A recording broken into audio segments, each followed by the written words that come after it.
Hello, soul family, joyous rising, a grand rising, great rising, happy Friday, or as we say on the Dr. Kia Pruitt show, happy Friday. Yay! It is Friday, family. It's Friday night, and I feel all right. Welcome to the Dr. Kia Pruitt show. Come on, check on in. Let us know where you're hailing from. We have a wonderful show tonight. So come on, bring your pad, your pencil, your pens, because we're going to talk about how to invest in our most important asset. That has to do with our future, and that is the children. Family, I know we talk about so many things about investments and how we're entering into the golden age and we're going to have a beautiful new reality, but we must first do the work. Well, we're going to bring somebody on to tell us how we can do that in just a few minutes. Come on, check in and get you a drink, family. We're going to have a jolly good time in this roundtable discussion. Let's listen to the intro as we get ready for tonight's show. Jackie?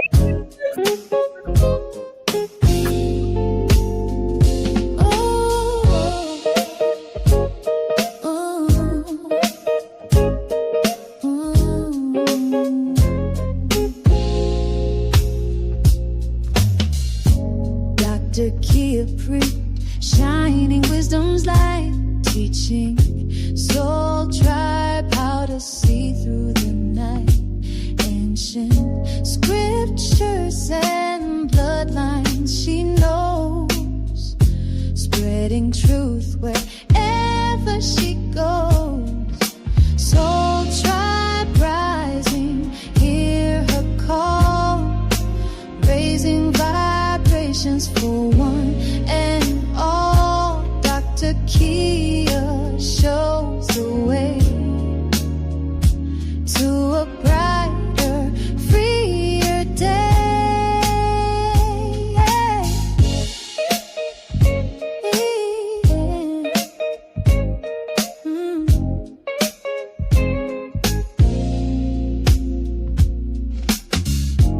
Through her channel, knowledge flows, breaking chains that hold us close, teaching paths to abundance and wealth, guiding others to free themselves.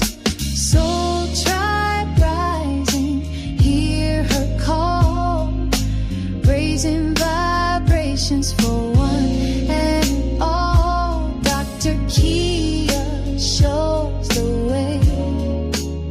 Keep checking in, family. A few more minutes.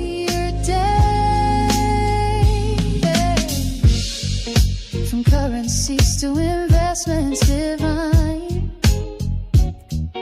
she's helping her tribe to realign with wisdom, ancient and new, showing what we all can do.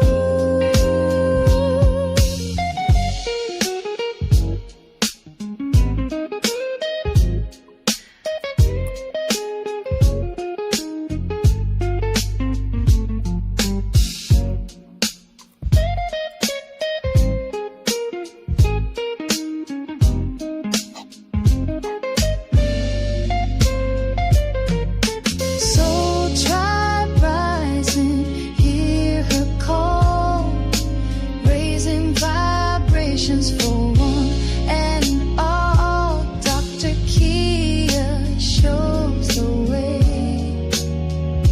to a brighter, freer day. Soul tribe rising, hear her call, raising vibrations for one and all. Dr. Kia lights the way to a new and brighter day.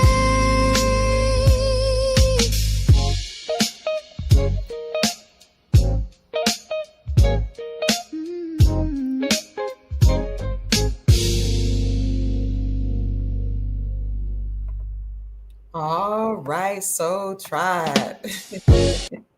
It is so good to see everybody check in. I'm going to give you a little more time to check in, family. I'm so happy to see you all. It is Friday evening, okay? Friday, December the 19th, 2025, and the time is 8:21 p.m. Eastern Standard Time. How many more days before Christmas? I think 6 more days. So happy holiday season to you all. I don't know if you celebrate Christmas, but if you do, Merry Christmas, Happy Winter Solstice, Happy Hanukkah. What else? There's another festival. There's one for the African American community, but I don't keep it. But what is it? It's a festival of lights. If you guys, Kwanzaa, if you remember the name of it, I was going to say, let me know. Happy Kwanzaa, family. This is a wonderful time of the year. It is winter. It is cuffing season, okay? Couple season. And by spring, we'll see what you all been doing in the winter time, getting cuffed up, okay? I am so excited. Get your hot chocolate, your mocha. I don't know. I have here my peppermint tea because we are going to spill the tea on what's been going on with our children and what we can do to create the most amazing, beautiful leaders in our new reality. Come on, family. Come on in the room. I am going to introduce our speaker in just a minute, or our special guest. But before I do, thank you all so much for listening to our podcast on yesterday with Dexter Lattimore, who is an economist, an entrepreneur, a financial strategist, and a musician, as he talked about the collapse of the United States Incorporated and the United States dollar, what that means for us in America and in the world, how to prepare, and how when you prepare, you can prosper. Plan, prepare, prosper, okay? So I know a lot of people are concerned about the collapse. So many people are worried about the financial markets collapsing, the United States dollar collapsing, but the old system has to systematically be destroyed. And that has to happen in order for a new reality to emerge. So it'll happen little by little, and then all at once. Keep checking in, family. I see about 80 people in the room. We're going to start when we get to 100. So we had that podcast on yesterday and many others leading up to that podcast talking about investing in our future. And today we're again going to talk about another way to invest in our future. Before we do, I just want to give a shout out to all the people who have supported the Dr. Kia Pruitt Show financially. As you check in, thank you so much, Andrea McLean, who says this is a donation. That is a beautiful donation. I appreciate you for donating to the Dr. Kia Pruitt Show. Sister Yolanda, I appreciate you. She says hello and thank you for all that you do. It is my great pleasure to serve you, family. The soul family from all over the world. Who else? FRB Supreme Magnetar. Thank you so much. I appreciate you. He says, this is for Ancient Majestic Transmission. I'm honored. Thank you. Beautiful Max Ministry, our Chief Mac, always in the house celebrating us and supporting Dr. Kia Pruitt and the Dr. Kia Pruitt Show. He sent 2 donations yesterday. Thank you, Chief Mac. I appreciate you. Henry Parker says, thank you, beloved one. Oh, I appreciate you, Brother Henry. Sister Juanita sent a Cash App gift as well. I appreciate you. Dina Richardson, Keziah sent transmission, sent a blessing. Linda sent a blessing. Beautiful Max Ministry, Chief Mac. Eddie, thank you so much. Simply Love says, thank you for all that you do. I appreciate you. You're welcome. We almost have 100 people, and then we're going to go on and introduce our guests. Ishmael says thank you. Tony says thank you. Dina sends a Cash App blessings, and a Jacob as well. I appreciate you. It is my honor and my great pleasure to present any information and guests and research that will help us prepare for the new golden reality into which we're going. So happy Friday, family. Today, we are going to bring on a special guest. Her name is DeSarah Lattimore. DeSarah Lattimore is an educator, a psychologist, an artist, and an entrepreneur, as well as a mother, whose work centers on helping children unlock confidence, creativity, and self expression. With a background in psychology and a master's degree in healthcare management, DEJKL blends evidence based understanding of human development and real world classroom experience to help young people thrive, not just survive, but thrive academically, emotionally, and socially. She is the founder of Mosaic Monarch, a therapeutic and educational art initiative designed to support children, as well as adults and individuals with developmental disabilities through creative expression. Miss Lattimore's mission is to make art and education accessible, meaningful, and transformative whenever possible and wherever people are.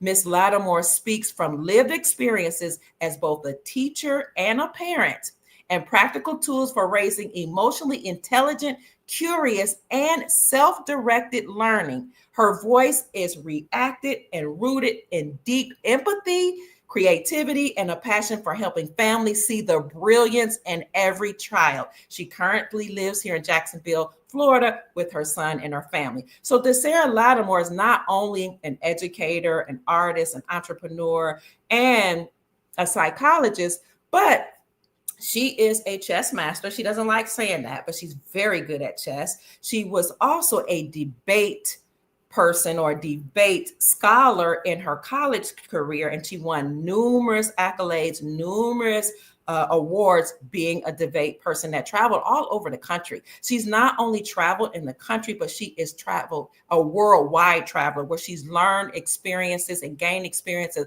of how to understand children, their developmental needs, and how to nurture them so that they can become brilliant scholars. Now, why is she focused not only on those with disability, but on those that are gifted? Is because it is her nature to nurture children where they are and help them realize their potential. Ms. Lattimore was also mentored by Ambassador Atayla. I think her name is Atayla Shabazz.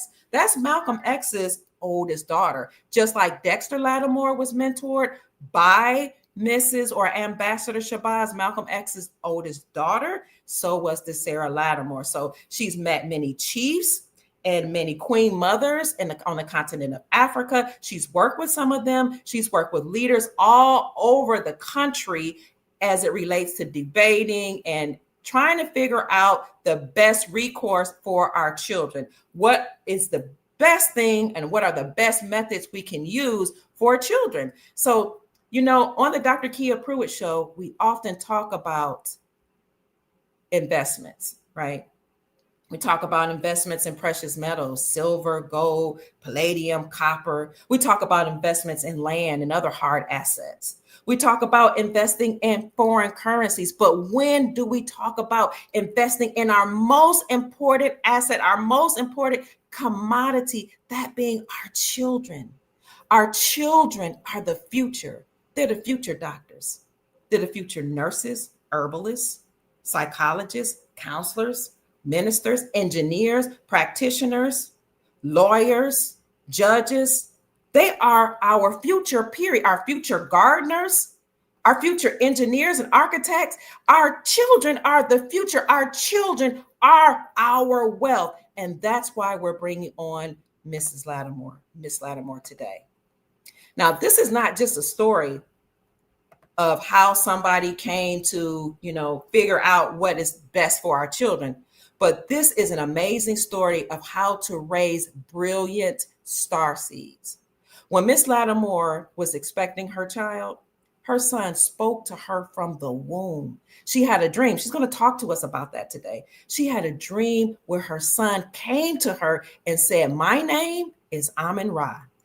He told her not only what her name was, what it meant, and told her what his mission would be when she birthed him. Because of that, she started talking to him in the womb. She started singing to him in the womb and teaching him in the womb. She was amazed and overjoyed by the visitation of her son in the womb, in dreams and visions. So Miss Lattimore began to do all these things until she brought forth a gifted, advanced child. That's how he was actually categorized when he came out. A gifted child. Not only a gifted child, but he learned to talk early, he learned to walk early, and he, as he was talking to his mom as a baby, started talking to her about his former life, his psychic abilities, and his mission. So she made sure that from the womb and even after she birthed him, and even on the birthing table, he was surrounded by loving people, loving energies, loving colors, loving plants, and the colors that resonated with his name, and even loving educational books and tools that would nurture him.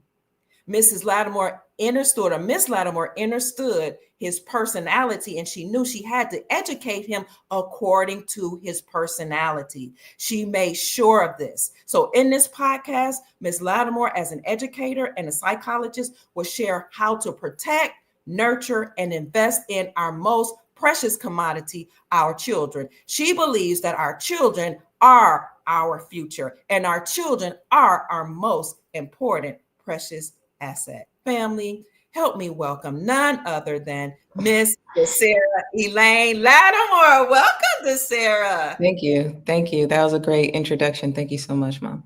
You're welcome. And she is my daughter. She said, Mom, I wasn't going to give it away so soon. Sorry. It's okay. Isn't she beautiful?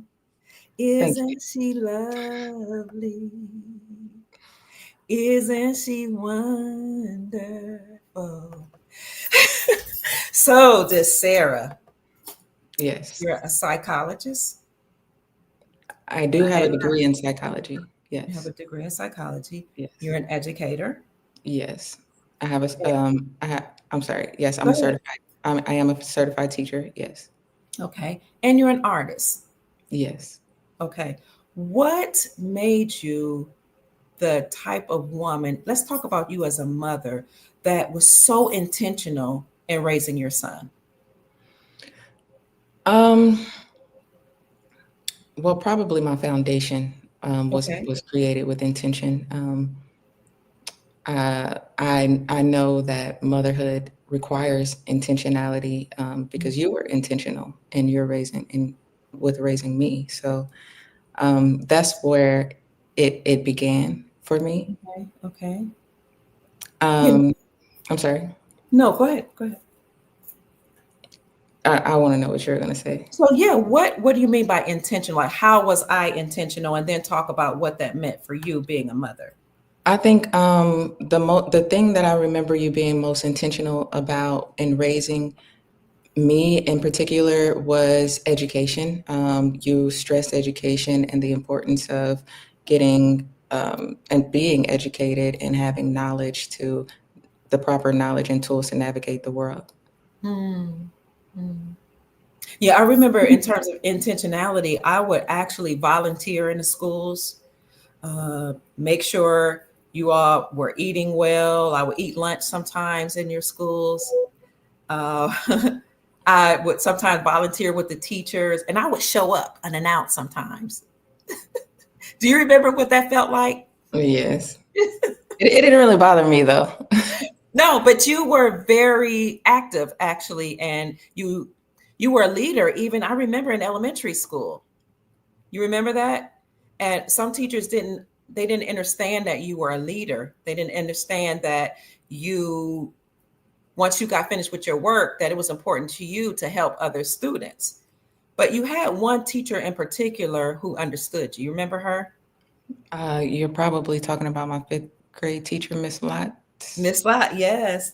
Yes. She said that Sarah helps people. She finishes her work early and she walks around helping people. And a lot of teachers don't understand that she can't sit in her seat and just watch people struggle academically, you know? And so I would show up thinking, oh, is she talking too much? What's going on? What's going on? But no, you would just be thriving, you know, just walking around, helping with classes, showing people how to understand the work from their perspective. So I was very intentional in that I volunteered in your schools, but I also knew all the people in your school. Did that bother you? Like I knew the teachers, the principal, the assistant principal, the counselors, the janitors. What did you think about that?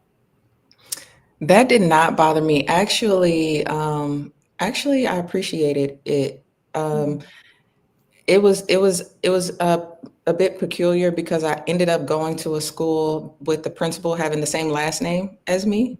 So a Mm-hmm. lot of people thought, a lot of teachers thought that I was related to him, and I might have been. I don't know. Mm-hmm. I did use that to my benefit sometimes, Uh-huh. but people felt teachers and administrators felt like they had to take care of me because my mom would make sure of it or she would be right Mm-hmm. there and or the principal because we had a good relationship with him just by the nature of sharing the same last name. Mm-hmm. They thought that just even the idea of people knowing that you have somebody in your corner or somebody who's going to show up for you, that really it really shapes the way that they present themselves to you and that they Mm-hmm. communicate and interact with you. So it was really I think it was a good thing and it had positive benefits. Okay. And so, because I was intentional with you all, I also would look at what you're good at and try to guide you in the direction, certain directions by making sure you went to certain summer programs. Yes, yes, I remember Health Wise and the pre-med programs. Yes. And some of the things you were good at, and some of the things that I was trying to guide you, in certain directions. I made sure you had those experiences in summer programs. I made sure you had some academic enrichment programs. And I was just very active, even after school, sitting down with some of my children that had issues, that had problems. Remember that one song I used to sing with David? You're going to get, you remember that one? And A? Yeah, remember that song? You're going to get an A. All right, you're going to get it. And I made us dance around and sing the song. A, all right, we're going to get an A. And we started dancing and clapping. And surely enough. He got an A. So I was intentional in your education, and then you became an intentional woman, an intentional mother, an intentional leader, psychologist, educator. So tell us about your experience with intentionality. Um, my experience with intentionality. So when I was pregnant with my son, I heard this song. My little brother, I went to my little brother's his concert. He was in a choir, and I heard this song for the first time. And I'm sure everybody knows the song "Mary, Did You Know." Mary, did you know your baby? What Mary, are the did you know? words? Mary, did you know your It's baby's what? basically saying that, like, did you know you had your child is special? Your Mary who was carrying Jesus. Okay. So when I heard that song, it just I think that's when everything clicked to me, and I was like, Hmm. I felt like like the song was resonating with me and with my spirit. Like, did you know that you're carrying something that is so just so great that I don't know that it requires a song. I don't know, Mm. but Mm. that people are going to be speaking about it for years to come, and the impact that your child is going to have. And that's when I became intentional, and I was like, I'm carrying something precious. Mm. So that I was by then I had already had the dream. Should I tell about the Yeah, dream? please talk about the dream. So when I was pregnant with my son, I hadn't chosen a name or anything. I had some things that I had picked out that I was like maybe this or maybe that, but I want to be able to see him first so that I can get a name, give him a name that fits. Well, when I was pregnant, I had a lot of crazy dreams, really, really, really, really vivid dreams. They weren't Mhm. all crazy, but they were very vivid. Okay. This particular dream, I was in a hut and I had a basket of vegetables and Mhm. maybe I think corn. And Mhm. I saw some young man, he was like 19 maybe, and he's running up and down these pyramids. And he comes down and he gives me like a basket more of food to cook. And I had like a fire going, and it was Wow. kind of, it wasn't. it was, I felt like a gatherer or something. I didn't Mhm. feel like it was in modern times. And the boy, just the young man, he just kept coming to me and talking to me, and I was just smiling. I was like, "Who are you? What is your name?" And he's like, "Mom, it's me, Amin Ra." And so he told me that his name is Amin Ra, and we sat down and we had conversations about it. And I don't remember all of the conversations, but Mhm. that is when I decided to give my son the name that he had chosen for himself. Mhm. So speaking of names, what do you think about the names of children? You know, how intentional should we be with naming our children? Um, I think naming your children, it has a great impact on their identity and how they view themselves in this world. So for me, I know that a lot of people it becomes sometimes a contentious point because a lot of people are confused. Like, why would you give your son a God name, a name Mhm. that is shared with an ancient Egyptian god? One, he, and to me, in my opinion, he chose his name and told me who he was. But also, I want him to associate himself with with greatness. And so I believe that if I think that if we intentionally, on purpose, we're thinking about our children's future, and we're thinking, who do I want this child to be? Mhm. How do I want this child to view themselves, and to show up to the world? I Mhm. think the beginning of that is their name, the baseline of everybody's identity. Mhm. Yeah, I know when we were thinking about your name, of course, Dad said all his children their name had to start with a D, and the middle name had to be E. So I already knew I had to work within that framework. But as I was thinking about a name, I thought, okay, for some reason I always knew I would only have one daughter. I didn't know why and how I knew that, but I said she's going to be a princess, and that's what your name means, princess. So I was very intentional on naming you Sarah. Sarah means princess, but it had to be D. And I was like, wow, the Sarah. That's beautiful. It has a ring. I haven't heard that name before. It means princess and starts with the D. Perfect. So I was intentional as well with your name. Hmm. And I can agree with that. I think it was very intentional and very creative. I think that did shape my identity. It does shape my identity, and also in a lot of ways, like it depends. You can choose your perspective. You can choose, as you know, to view the glass half full or half empty. Like, you got to give your child a name that you expect them to get a job with, or you can have a name like mine and become an entrepreneur, So Mm. I do have a Yes. unique name. So I think that when people come across my name, they're like, well, what is that? I Mm. know this because they tell me this. Mm. But I have a name that I believe that is so unique that I have to it forces me to be unique, and it forces Mm. me to find my own way in the world, a unique lane. And so Mm. that's what I've been doing for myself, is just being true to me, to who I am. Mm. Mhm. So I was saying to the audience that we always talk about the investing in foreign currencies, gold and other precious metals, land and other assets, but we kind of glaze over or completely overlook the importance in investing in our child. Mhm. What are your thoughts about investing in children? I think our children, like you said, children are our greatest assets because they are our future. Mm. And I think in terms of investing in our children, I would say, wait, hold on. Yeah. I was, I'm sorry.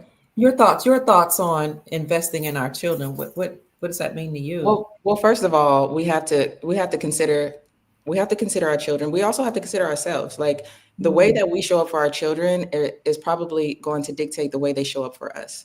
So if you invest in your children in the front end, then Mm. your children are going to invest in you in the long term. So, like, eventually we're going to need somebody to take care of us, to lean on, just like our children needed to lean on us. Mm. So if you show your child that they matter, that you care about them, that everything, that the world revolves around them, and in terms of you, your Mhm. world revolves around them to a great extent, not entirely, of course, Mhm. but then they will understand the importance of showing up for people, but especially for you. Hmm.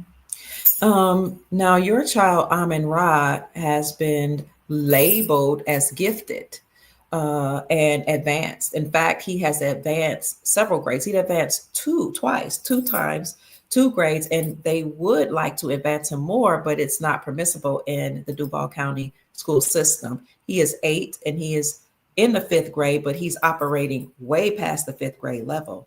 Mhm. Um, what type of things did you do when he was in the womb and when he was a small child for him? So with my son, he yes, he is 8. He's in the 5th grade. He will be going into the 6th grade as an 8-year-old because he did Mm, skip 2 grades. He also started a year early. okay. So, well, I'll start with what type of things did I do. The Hmm. types of things that I did from the very beginning. I'm listening to, oh, that's my boy. That's my baby. I'm listening. I'm listening to classical music in the womb just because I've heard that it was helpful. While he's in the womb, I'm playing classical music for him. I'm speaking to him. I'm communicating with him. It's actually funny because the records of me giving birth to him, in those documents, the doctors are explaining that they requested. They requested a hearing test. Like for babies, they do a hearing test just to make sure your baby can hear. And I was like, no, he doesn't need a hearing test. I know very well that he can hear because he responds to his name. By that time, by before I gave birth to him, he was responding in the womb to his name. Woo. So that's what I mean in terms of being intentional. You want to make sure that you're going out of your way to give your child the information and the Mm, knowledge that they need, and the nurturing and the care and love that they need. And I believe that it goes a long way, and I'm a testament to that. Outside of the womb, now, mm, I was told because I was like, "Oh, I'm going crazy. He's, I was so excited. I was like, I'm just going to see what I can do." People were like, "You okay? Well, give it some time. Let him breathe before you go crazy and give him all this information." But mm, I gave him about 3 days and to get adjusted to the world, and then I mm, came with the flashcards. One thing I highly recommend mm, are flashcards. I gave him flashcards, numbers, mm, letters, and sight words, colors and mm. shapes as well. Okay. I think these things are very, very, very important. And one thing to note is that you can give children toys, and that's good to have playtime, but it's also good to have enrichment time, time Mm, that is only dedicated towards learning. And it's also good to incorporate this into everything that you're doing. For example, when my son was crying and I would be rocking him, I'm A, B, C, D, E, F, G, I'm just using every opportunity as a teaching mm, moment. I learned the sign language, or A, B, C, D, E. I learned how mm, to do that so that I could teach him. And mm, one thing that you're going to learn is you're going to be spending a lot of time with your child. So you're going to want to figure out things to do. So if you have flashcards, that's one hour that you don't really have to consider. That you are all you're doing is mm, A, B, C, just showing the child, and they're just absorbing everything. So if they're absorbing things, you get to control. That's the beauty. That's the beauty of it. You get to control what your child absorbs. You are the conscious voice that forms in their head. mm, So you get to choose who your child is going to be. I mean, obviously, your child will choose for themselves, but you get to give them the foundation that they need in their most formidable years. mm. So you were singing to him, you were showing him flashcards, you were reading to him as Yes, well. yes. Yes. How old was he when he started reading? When he started reading full sentences, he was 3. Okay. Wow. When he and but they were short sentences. Like I am cool or something like that. But when he was able to read just individual words, like short words, like three-letter words, he was two. Mhm. Maybe later on in the age of two, like maybe like I don't know, I don't know. Just he was two, but he was almost three. By the time he was four, he was reading He novels. was reading novels. He sure was. Yes, Yeah. And that's because of your intentionality. thank you. Now, you're welcome. In terms of his age, what do you think as a psychologist about starting so early to educate your child? I personally think that's the way to go because your child is going to get educated. It's about what Mhm. education they're getting. So you Mhm. control that education, and then you get to mold who your child or the type of child that you have or the type of human Mhm. that is coming up into the world. And you were talking to me earlier about the formidable years of the child, how they are impressionable. And you were telling me that particular age, you said that this is their formidable years and we should be spending time with them because their personality is being shaped. What was the age? Their Now, formidable years. one thing that I've noticed, just growing, is that the age kind of changes based on different studies, but a lot of psychologists agree that the most formidable years are 1 through 5 at least. So they'll say some have said 1 through 3, 1 through 5, 1 through 7, even I've heard. But I think personally that 1 through 3 matters the most Mhm. because that's when the slate is the blankest. Mhm. So they are a blank slate, so they can learn anything, and they're learning everything. Like I said, everything around them is something that they're learning. Mhm. So it just is best to give them the tools, to give them the proper tools. And another thing I had to consider is I want my child to be able to speak for himself. I want Mhm. him to be able to say, "Mom, I like this," or "Mom, I don't like this," or "Mom, I need this," or "I'm uncomfortable." Comfortable. This learn teaching your children how to read early. Reading is the key. Reading is the main thing that your child needs to learn how to do. And teaching your child how to read early gives them the tools to be able to communicate their feelings. My son did not, I didn't experience a terrible two stage. I didn't Mhm. experience that with my son because by Mhm. the age of two, he was able to communicate with me what was going on with him. Wow. Wow. So, in their formidable years, not only are you educating them actively, but talk about the other things you're doing to educate them, like the colors you surround them with, the music, the people. Why were you so intentional about that as he was growing up?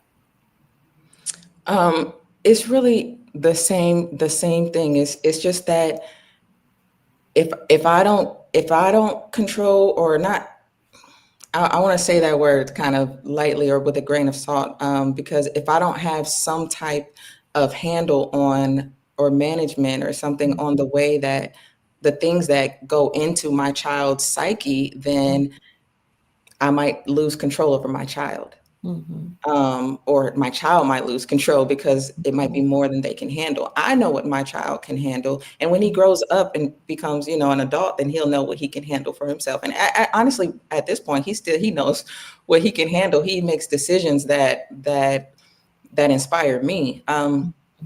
But yes, so I do intentionally put him around people that I know can help shape him in positive ways. His godfather, for example, is a doctor now. He's a great man. I don't want to say his name because just because I didn't talk to him about it, but he's a great man. His godmother is a great woman. He's surrounded by great people. His grandmother, he loves his granny. I had to Yes. move back back home because my son back to the same city because my son loves his granny, and there's nothing that can keep him from his granny. And but I value that. I value that. I value the Mhm. sense of community. I value the people Mhm. that I do have around him. Mhm. I value it, and I think that that's going to help him to grow. Everything shapes your child. Mhm. Everything that your child is exposed to shapes your child. So you do have to monitor and make sure that you're aware of and in control of what shapes your child. Speaking of control, you grew up as an educator in the school system dealing with children K through 12, right? Kindergarten to 12. And I did some education there, but most of my time was spent in higher education. When you are an educator, a lot of people talk about helicopter parents. They'll say, "Oh, stay away from helicopter parents. They are cause so much trouble. They're so stressful. They hover over teachers. They hover over administrators. They hover over everything their child does." And it makes some parents feel like they can't be as active in their children's lives. What do you say to people who are afraid of being termed a helicopter parent if they're very heavily involved in their child's life? At the end of the day, that's your child. At the end of the day, you know what's best for your child. Mm, And I love a helicopter parent, and a lot of the teachers that I worked with, we love them because at this stage, and I think it's probably a little bit different in grade school than higher mm, education, because at mhm, this stage in life, in this day and age for these children, a lot of them are lost, and a lot of parents are mhm, so overworked or so mhm, drained or just disconnected that they're not involved at all in their child's education. And we're like, where are can a helicopter parent will probably be a relief to some of us at this point. okay. But what I would say is just do what you know is best for your Mm, child and best for mm, your child's future. It's all about the future, and you always have to start mm, now.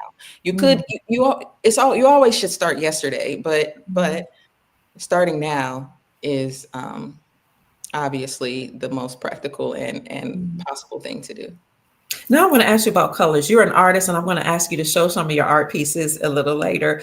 The color blue was so important to you with and it just so happens that's my favorite color. We bond over that. What made you choose blue? Did you choose it? Do you feel like he chose it, a higher power? Like what made you choose blue? And I think it was gold or those type of colors to surround him with.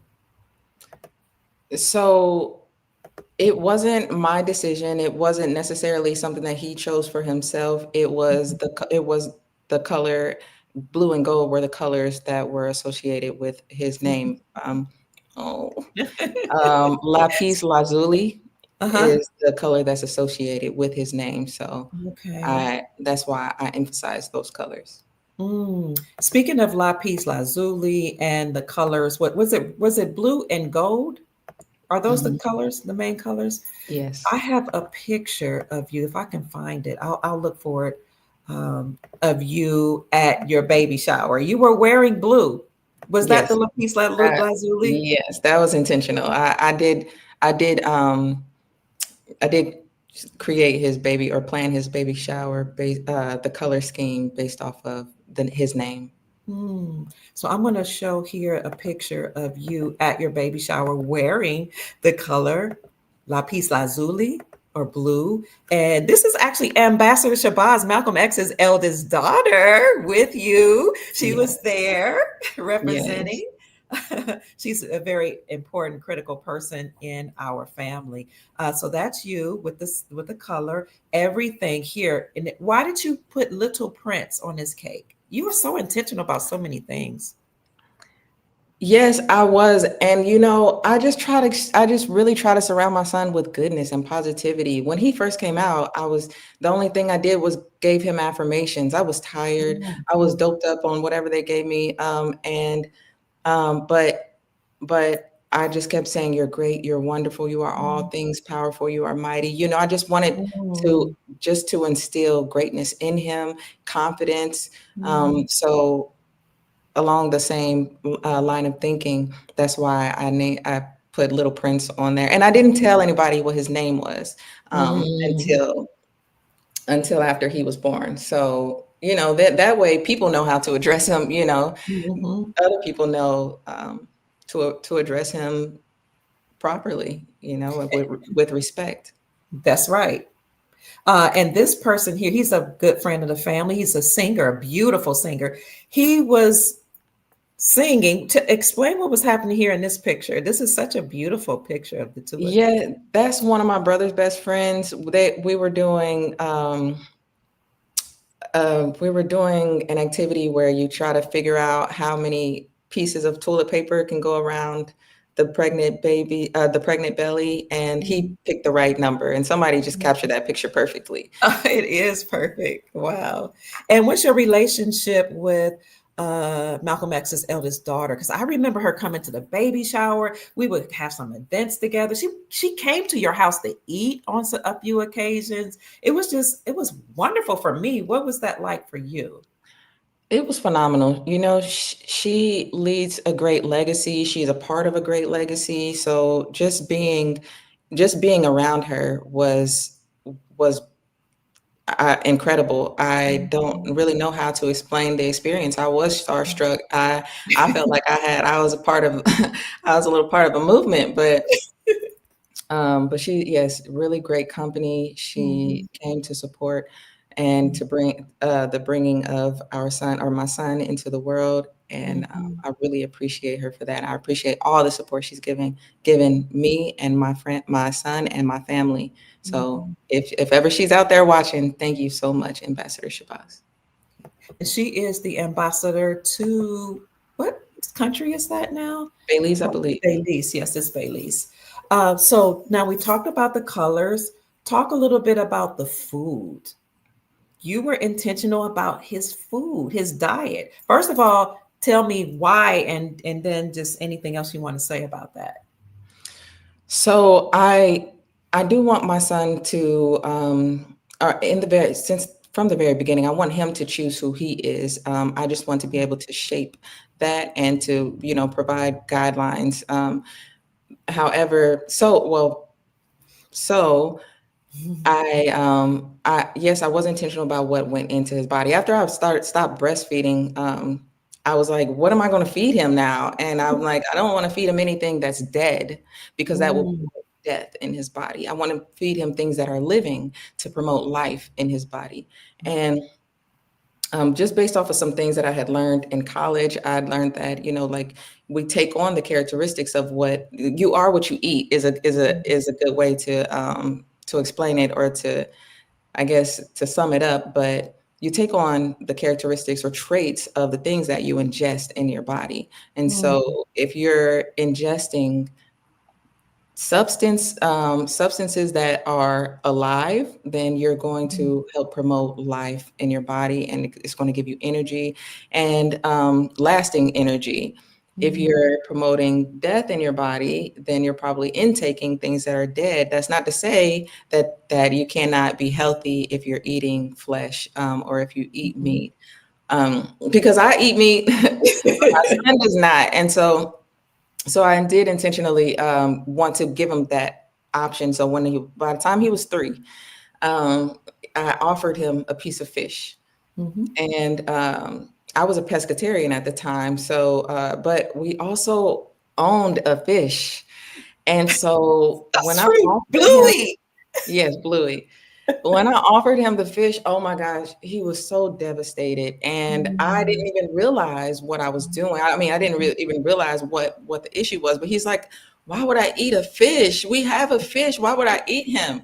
And so, from that was the last time that no, it mm, wasn't the last time. I've offered him just to see, like, do you want to try, some mhm, meat? And he chooses not to. In fact, he has gone to the extent of becoming, maybe about a year or two ago, he became a vegan, and he won't eat meat, he won't eat milk, he won't anything dairy.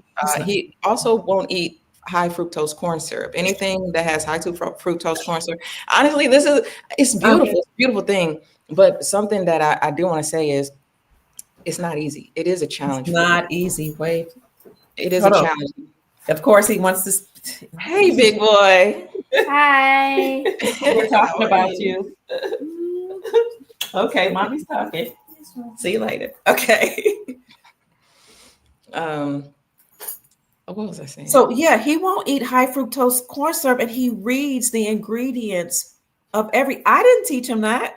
Yeah, no, just one day I was putting stuff in the cart, and he just picked them up and started reading the ingredients and putting them back on the shelf. And I was really amazed and Mhm, proud. But mhm, it's just something. It's something that I have to accommodate him, and it is a challenge sometimes because I'm like, well, what am I going to feed you? Because I Mhm, can't take you to fast food. I have to cook mhm, everything. I have to cook. mhm, I have to feed him, all of his meals, so I have to prepare them. So like mhm. some of the teachers are be like, well, why is he late? He comes right on the bell. Well, I have to prepare. I have to fix him breakfast and prepare him lunch and prepare his snack, and so Mhm. it's a little more challenging for me, but it's worth it for him to be who he knows that he truly is and be true to himself. Mhm. Speaking of being who he is and you raising him according to his personality, there's a scripture that says, train up a child in the way he should go, and when he is old, he would not depart from it. I heard another psychologist say, train up a child in the way he should go actually means, it's transliterated, train up a child according to his bend or according to his personality. And when he is old, he will not depart from it. What are your thoughts about that? I think I think that's accurate. I mean, I think that makes perfect sense to me because everybody's not the same. Mhm. And my son, he's different. I've raised children. I've raised great children. All the children that I've raised, I Talk believe about some to of the be ones you've amazing. raised. Yeah. Um, but so, what do you say? I said, go ahead. And now I want you to talk about how you help raise other children. Oh, so yes. So he's unique from even the other children that I've raised, and they're Mhm. unique from each other. So I think there's a lot to gather from that, a lot of Mhm. knowledge and Mhm. information to, I guess, internalize with that or use because you do have to choose. I mean, you do have to raise your children based on who they are and acknowledge and affirm them and be mindful and patient. Patience Mhm. is the number one thing that I would say every parent needs to have is patience. Okay. Okay. Um, Patience and self like composure. Mm. Because like I said, it is difficult. And me personally, I'm a single mother. Mhm. So all of these things are things that I have to figure out myself while figuring out other things. So if I were to, I'm sorry. Oh, so Oh, someone's trying to get my attention. Go ahead. if I were to give a recommendation and for someone who's planning on having children, I would say unless you're very wealthy or rich and you can afford for other people to take care of your child, I would say to help you take care of your child, I would say to try to plan that within a two-parent home, just so that you have some reprieve and that child has different perspectives, but also different outlets for expression, safety, anything, Mhm. everything that a child needs. So And you go I'm ahead. sorry. Go ahead. Go ahead. Go ahead. You raised Almond, but you also raised your brothers. Four of your helped to raise. You were like primarily responsible for your four of your younger brothers because dad was sick. Your dad was ill, and we were taking Yeah. care of dad and children. So you had a lot of experience raising children, and they all had different personalities. How were you able to navigate four children? You were pregnant at the time, and then when he came, is five. Like, how were you able to navigate that and all the other things you had to do as a mom and a woman? Patience Okay. and community. You have to use whatever resources you have when you're raising children. Mm, Fortunately, I wasn't raising them completely alone. I did like they were living with me, and I did take on a lot of that responsibility. But I also did have community. So when I did need some reprieve, I was able to get that. And that's the point that I'm making is don't try to do it alone unless you're rich, or you have everything completely. I just don't recommend it because it's not easy. It's not mm, easy, but it is something that I am proud of. I'm not saying that I'm proud of doing it alone, but I'm proud of what I was able to do, considering that mm. I've done it primarily alone. But you, like I said, you have five children. At your four brothers, your son. So that meant you had to spend time with each of them, Hmm. understand and know who they are, and nurture each of them, take them to their different activities. Like that took a lot of time. But why is it important to actually spend time with each individual child to get to know who they are? So I would say, okay, why is it important to spend time with each individual child to get to know who Mhm, they are for their mhm. own personal development? Yes. Um, yes, and I would say that it's each just we're all individuals and we're all trying to find our way and nobody shares the same perspective. So everybody's going to have different I guess positionalities in life. Mhm, Nothing is the same for any two people. mhm, So two children can be in the same room witnessing the exact same mhm, thing, but from their standing in different points of the room. So their mhm, perspectives can be completely different based off of that. So it's mhm, important to know your child. It's important to know who your child is, so that you can know how to manage them, how to take care of them. Because there's just no one size fits all for children. There are some things that are like generalized can be generalized, but there's every you have to know who the child is, and in order to know who the child is, you have to spend individual time mhm. with them. That is absolutely beautiful. Thank Beautiful. you. I remember spending time. You were a baby when I used to sing to you all, and I was to sing. Remember the song I was singing almost every night? Just a closer walk with thee. Granted, Jesus is my plea. Daily Walking walking close. close to thee. Yeah, I Let remember it be, dear Lord, let it be. And I would sing to y'all every night, and we would also read something. And then as you got older, I would have you all to read to me. But to your point, it took a lot of sacrifice and patience because I was also, some point I was divorced, and at another point I was married. So if I was married, I mean I had the responsibilities of a husband. If I was divorced, I mean I was doing on my own. And then when dad got sick and he came, we got back together, our family back together, we were taking care of dad and we had all these children. But it took intentionality, like you said, to spend that time to sing to you all, read to you all, have you all to read to me while doing some of my other responsibilities. But here's a funny thing is I would sing that song every night and y'all just loved it when you were babies. Y'all be singing and you were like, oh, sing it, mom. Yeah. And then y'all sing it with me. And then you would fall asleep. And then when y'all got to around 10, 9, 8, and 6, y'all were like, that's enough, mom. You're singing off key. I don't know if you remember that. But you're like, yeah, you're singing off because you're all musicians, right? And I was like, okay, from now on, they're gonna have to start singing to me. But Turns tell out us, I sing like my mama. No, what do you mean by that exactly? I'm not quite a singer. I can hold a note. I can carry a note, but singing Mhm. is not my forte. Mine either. Mine either. But I and dad was about education, okay, pouring Mhm. into you all. And we'll get into how dad taught music in a minute, but tell us about your childhood experiences having your parents and your community to teach you. Because at one point you were in public school, I think maybe very shortly, but then we pulled you out. Tell us about that story. So yes, I think I went to maybe kindergarten and first grade. I think I was pulled out Mhm, of public school, maybe first or second grade.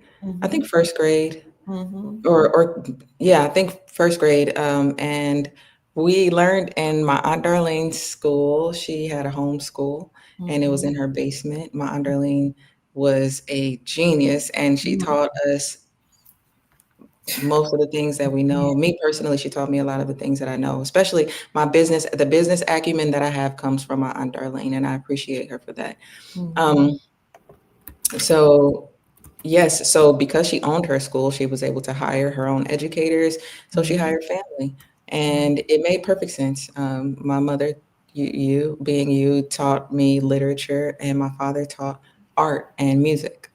And Mhm. it was, I think it was very integral to my development um, and I guess my relation to music, art, and education. So I Mhm. do appreciate that experience. She taught, first she taught in her basement. Then well, before she taught, she had a daycare close to Right, our right. daycare. Remember? Yes, She had yes. a daycare center that she started in her home. And I tell people that sometimes you can start with like the bare minimum. She started in her home with a daycare center, and she said, "I'm going to, take care of our children so the family members can work." And she started with my our your you my four oldest, and her three. Hmm. And then she went from her home to a building downtown Portsmouth, Ohio. She was the first African American woman to have a business in downtown Portsmouth. She never took no for an answer. Like she would, I don't know how she did. She was brilliant though. She would stay up late at night writing grants. She would read books. She would go talk to mayors. She would go to meetings until she got that building. And while she was there, she had a brilliant idea to now move from a daycare center to a school because now you all needed to be educated. And the woman was just phenomenal. So she started there, and then when that business, for some reason it didn't work out in that building long term. Oh no, she moved to from Portsmouth, Ohio to Huntington, West Virginia. Then she started again in her basement. Then she Hmm. moved to the YMCA, and then she got a big building. So she started from almost nothing. Um, what are your memories like being in her school with your dad, your mom, your uncles, your auntie, your grandma? The in-laws Well, who had been divorced even from the family worked for the family. She didn't care. Go ahead. that was my life. That's what I knew, Mm, so it was it just felt right, that's just the way it was. I did go to school, but I only went to school shortly before transitioning into, well, public school, I mean, before transitioning into her school. So um it was that's just the way that was the way of mhm, life. It was mhm, just the way it was. I didn't know it to be great or terrible because I didn't have too much to reference it from. That it was mhm. just, it was comfortable. That was life. And what are Mhm. your thoughts now looking back on it, on that Now, my experience? thoughts now looking back on it is that I learned, probably learned more more in the homeschool setting, and or her private school, that Mhm, I've learned in any grade school. Maybe in college I started to learn different things that mhm, shaped me in different ways. But I got a lot of education, like things that I wouldn't get elsewhere. I was watching Eyes on the Prize, mhm. just different documentaries. We were quoting. We had to cite the Creed by Marva Collins, and like it's by Every memory morning, every every single. morning And by yeah, memory. she did a phenomenal job. She, God bless her soul, was a great woman. Do you want to say it, Society Creed? draws a circle that just, I'm not gonna read it now because you're gonna make me cry. No, Society but will draw a circle. You want me to that read shit. it? I'll read it. Okay. Marva Collins Creed. Society will draw a circle that shuts me out, but my superior thoughts will draw me in. I was born to win if I do not spend too much time trying to fail. I can become a citizen of the world if I do not spend too many energies attempting to become local. I will ignore the tags and names given me by society, since only I know what I have the ability to become. I will continue to let society predict, but only I can determine what I will, can, or cannot do. Failure is just as easy to combat as success is to obtain. Education is painful and not gained by playing games, but I have seen failure to destroy millions with promised hopes and broken dreams. While I have the opportunity, I shall not sit on the sideline bitter with despair and wish later that I had become a literate lifter of this world instead of a failing leaner. I will use each day to the fullest. I promise that each day shall be gained, not lost, used, not thrown away.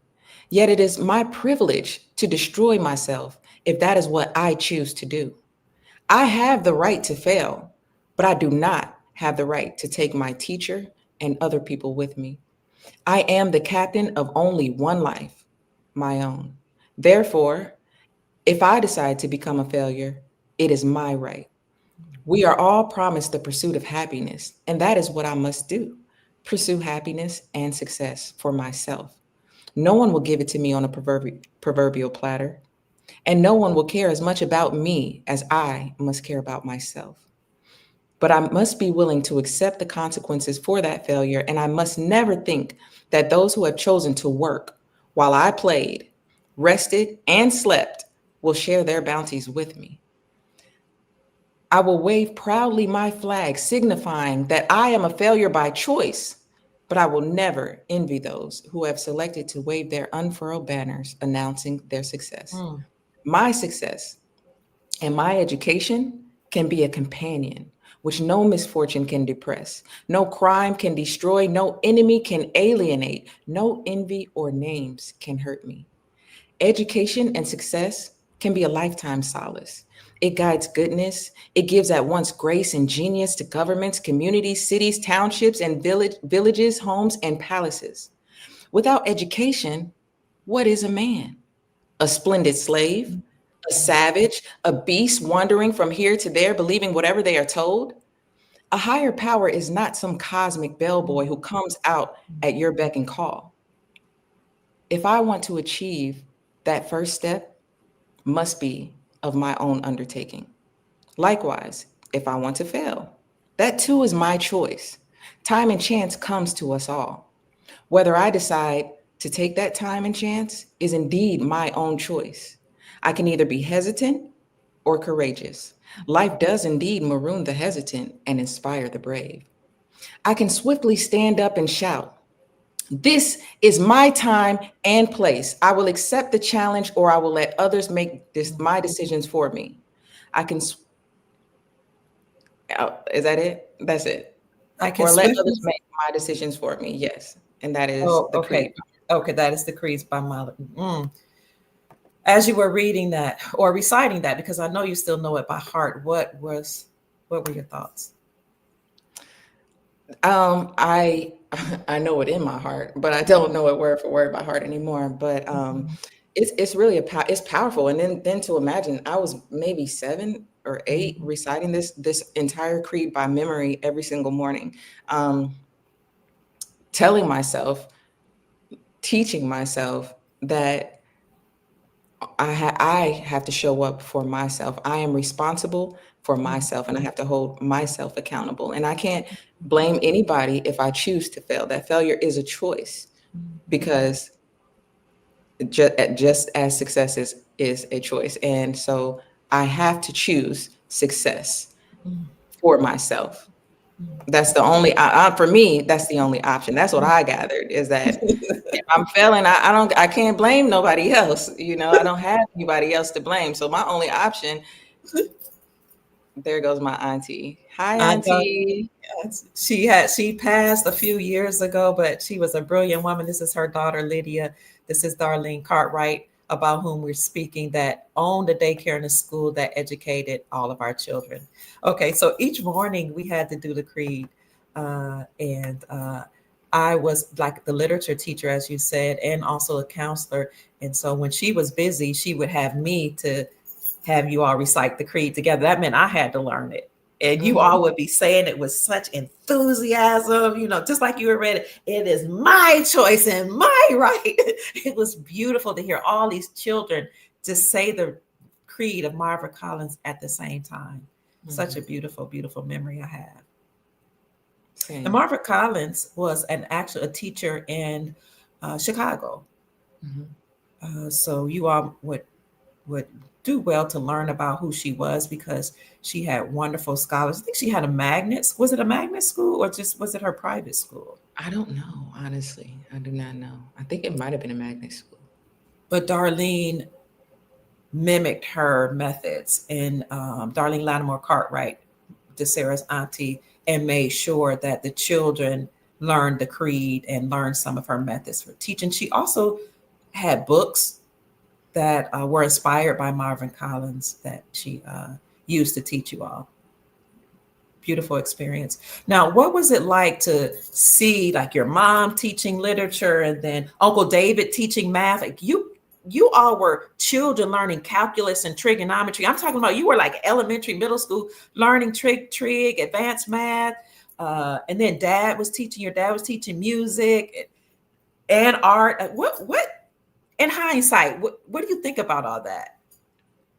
Well, I mean, it really shaped who I am right now today. I I am an artist. I am an educator.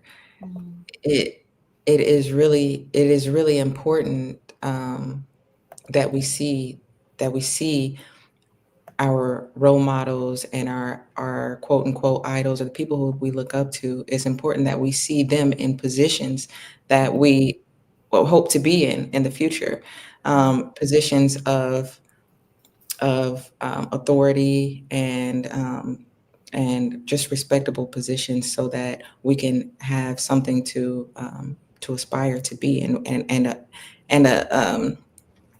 I guess kind of like a roadmap, or like you have an example of Mhm. something that you want to be and something that you can be, and this just it broadens your horizon to so many options of who you can become when you see like the people who raised you to do it before you. Like even people from the community, she had somebody that knew how to cook. I don't know how good of a cook he was, but he was the one that would prepare breakfast and lunch for you all. Um, what were your thoughts about that? Like seeing people from the community volunteer, because a lot of them, some of them were paid and some of them were volunteer It was members. really cool. I'm Mhm. sorry. Go ahead. No, It was go ahead. really cool. We were able to develop like kind of personal relationships, ethical relationships with these helpers or volunteers. Like I remember Mr. Kosh, I think it was his name, and we would tell him when we didn't, what is this? What are we eating? But we still would eat it because we knew who he was, because we Mhm. knew that maybe it was just a bad day, or maybe we didn't eat it, but we still, we're able to have memories around those moments. Yes. And I'm going to get into, you said you're an artist because Dad is an artist. I'm going to get into that a little bit. What are your thoughts about, you've had both experiences, public education yourself and private education, your family owning a school Hmm. and homeschooling. And you also had some experience with Amir Ra. You raised him and taught him yourself, and he's been in public school. What are your thoughts about private versus public or homeschooling versus public?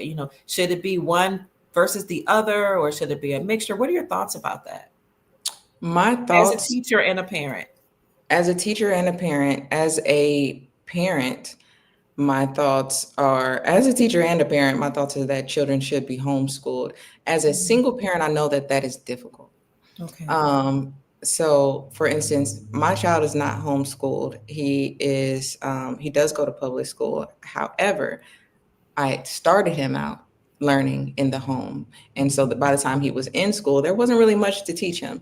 I don't mean to be arrogant, but it's Mhm. possible is what I'm saying, is Mhm. that when you put in the work on the front end, then by the time they're in school, they're really already supposed to know what the Mhm. information. They're supposed to just be going over it in school, and Mhm. that was something that my son did experience, was already knowing the information and then going over it. But so for me, in a lot of ways, and I'm not saying that this is the best thing. I'm not recommending this, Okay. but for me, in a lot of ways, school has been and is childcare for me, so that I can have some reprieve, so Mhm. that um, I can get other things done Mhm. during the day. However, because my son is in an advanced standing right now, well, because he's so advanced, Mhm. he will be going into middle school as an 8-year-old. Mhm. Um, Middle school for me is, as a teacher, as an educator, is the most difficult age group to deal with in Mhm. grade school, because a lot of them are really finding themselves and they're testing the waters, trying to see what they can and cannot get away with. My son will not go to public school for middle school. I will be homeschooling him Mhm. because it matters to me that much. And for me, in elementary school, it's like, you know, they're young. You don't really expect too much. However, there are things that your child just gets exposed to, though, Mhm. that you can't unexpose them to. You can't take it back once they are exposed. So that is Mhm. it's something that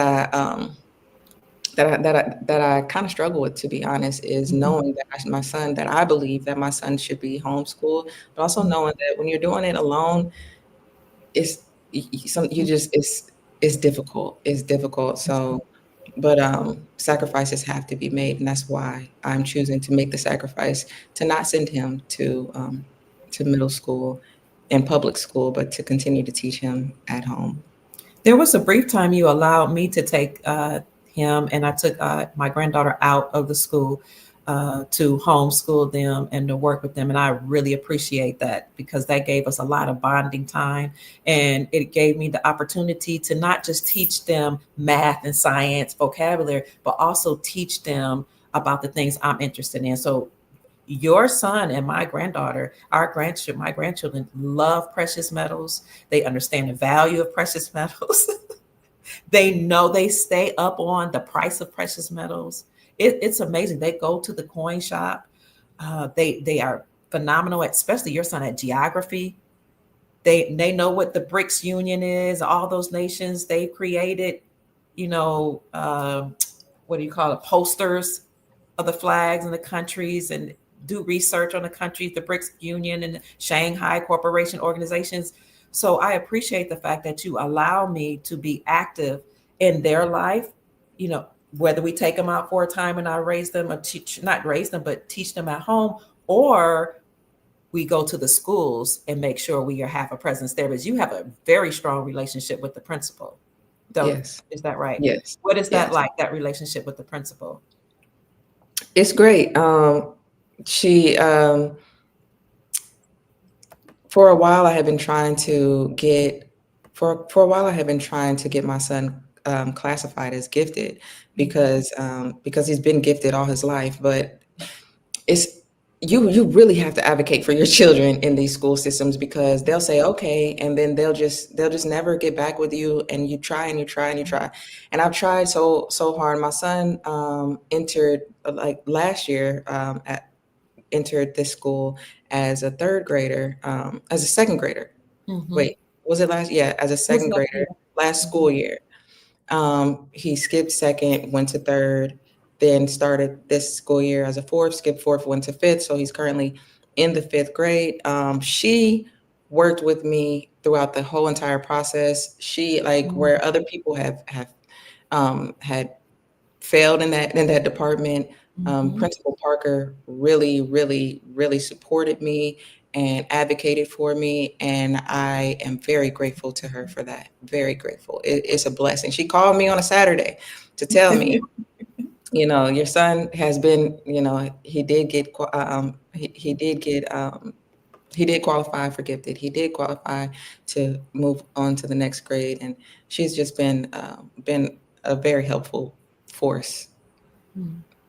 Let me tell you, this is something that I do for all of my guests here. So let me just pause here to say, family, I thank you so much for being here to listen to Mr. Sarah Lattimore, who's a psychologist, an entrepreneur, and an educator, a teacher, currently a certified teacher. Talk about the importance of investing in our children. If you've enjoyed this podcast, she has stated she's a single mom, but she's taking care of herself very well. But you would like to pour into her and what she's doing for children. And she also has a beautiful business that she just started. We're going to talk about. Then feel free to donate to her at her Cash App at $DEJKL. That's $DEJKL. What does DEJKL stand for? That is my name. Those are my initials, DeSarah Elaine Janie K. Lattimore. Yes. Yes. So the Sarah, after the princess of the Bible, the biblical name Sarah, meaning princess. Elaine is your Aunt Darlene's middle name. Janie is my mom's middle name, and Kay is your dad. Mhm. Mr. Lattimore, Douglas Lattimore's middle name. Would it be okay for me to show a picture of you and your dad?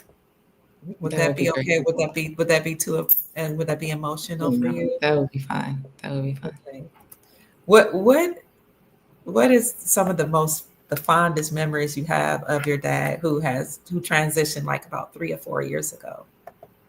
My father probably gave me all the practical skills in life that I have. Okay. Everything that I know how to do, my Mm-hmm. father taught me how to do it. I Mm, remember my father, one day, this is just a random memory that is close to me. okay. One day, my father, he said he was teaching us, and he said, "I need a volunteer." And I was the first one to raise my hand, and I volunteered. I didn't know what I was getting myself into. And then he said, "Come here," and then he told us what was happening, and he told us that he wanted us to experience. He wanted somebody. He wanted to have a volunteer to experience what it's like to be blind. And so what Mm-hmm. he did was he took a blindfold and put it over my face. It was actually construction paper. It was a black construction paper, and tied it somehow, got it around my face. And I had to walk around all day as a blind person so that I could know what it's like, Yeah. what and I maybe I should say people who have blindness rather, Yeah. so that I can know what it's like to experience blindness, or so that I can kind of walk in their shoes. When I Mhm. took out the construction paper at the end of the day, he took it off, and you could see the little tears because I was crying because it was just I, I didn't know it was I didn't expect it. It was an experience. I Mhm. even when he told me like what I was getting into, I was excited, but it was an Mhm. experience that just really forced me to change my approach to life, and Mm. to be more empathetic and Wow. sympathetic to people, and their conditions, or the things that, or their experience, just from to see life through, well, I would say another person's eyes, so to speak. Mhm. So he gave me lessons that he would say, like, then he would say, like, okay, look at this picture and describe it to me as if I were blind, and you have to describe it. Then I had a blind friend in college who That's was such right. a great friend. His name was Darren, and such a great friend, and I was able to communicate with him in ways that I wouldn't have I even thought remember. of. Yes, I remember him. Like when I would tell him colors, he would say, like I would say, and the wall is red. He would say, is it like a brick red, or is it like, like the sky, on a hot night or something? I don't know, but he just really, my father instilled in me Mm. empathy, and Mm. I think that's the biggest lesson that I learned Mm. from him. He was such a kind and compassionate man. I remember him, Mm. a man bleeding out on the train tracks, and my dad pulling him into the car and taking him to the Mm. hospital. I have so many fond memories of my father. My father was definitely a great man. He taught me every practical skill I have: art, Mm. any type of musicianship that I have, anything dealing with creativity. My father instilled that in me. And I will say, you instilled education in me. My Mhm. father instilled creativity. So I think that was a great and perfect balance for who I And am. and that's why it's important. You had mentioned, if at all possible, bring up your children in a two-parent home. It is so important because even after your dad, and people know my story, we split up. Uh, it was so hard for me. I had an epiphany, like going through being a woman without her husband, trying to raise, 4 children. And thankfully, you all were so important to me. I didn't bring, people in and out of our house. You all were just that so important to me. But I learned the value of a husband. I learned the value of my children's father. Even though we didn't see eye to eye on some of the things, I thought, you know what? When it comes to the children, your personal innuendos and problems don't even matter, Mhm. because what your father brought to you, I couldn't. I was about education, discipline, order, structure, but you hardly had fun. But right? Yes. But what Yes. was go speak. I mean, feel free if you are comfortable speaking on like the difference between like you have this strict mom, education, and then you have dad who's more loving, you know what I mean, more nurturing, you know More what I'm saying? lenient. Yeah. Huh? More lenient Creative, lenient. too. Yeah. What was that Um, like? um, I think it was a healthy balance. My father being present, Hmm. I think I think having that duality, it just it allows for, I guess, a natural law of compensation to like just balance each other out or balance itself out to where I'm not feeling too pressured to be, academically, I guess, Mhm. advanced, or I'm not feeling too pressured to Mhm. be so creative. I have the best of both Mhm. worlds. I had the option to where I could just take from what I needed from each parent, and that's what I think is important. I think it's very important for children, especially, to be able Mhm. to take what they need from their parents, and to Mhm. find themselves in their parents as well. I appreciate how you're able to look at what happened in your life and see the positive, because you said earlier you can choose to look at the glass. It's about choices, half empty or half full. Mhm. So I appreciate that you can say, it was a healthy balance. And I'm sure that informed you how you would raise your son, your personal experiences. Yes, yes. Mhm. And you talked about, go ahead. I was just going to agree, and I would say Mhm. my son has a lot of characteristics Mhm. that he has gotten from me, but he most certainly has his father's temperament, because my son is just so calm and Yes. amicable, and just just has a gentle heart and gentle spirit, and he teaches me every day how to reciprocate that. And he's so patient as well. Yes, yes. Yes. And you talked about the importance of listening to your children. When your dad and I were separated, I remember we were just going through a very critical time. At me being a single parent trying to figure out life, I was like, oh my God, what have I done? You know what I mean? Like going through a separation, thinking about myself, honestly. And it was you all, it was my children that said, Mom, we don't like this. We've never been poor before. Now all of a sudden we're a little poor, we've never expect. What are you doing? Like, and you were children. So that's when I said, you know what? I have to put my personal feelings and thoughts aside and think about my children. And that's what, I don't know if you know this, but I went to your dad and had a conversation with him. And that's when things started turning around. I was like, you know what? I know we didn't see eye to eye and we might have gone our separate ways, but I can't live without you. I can't live without you. I can't live without your family. I can't live without community. I need us to figure this out.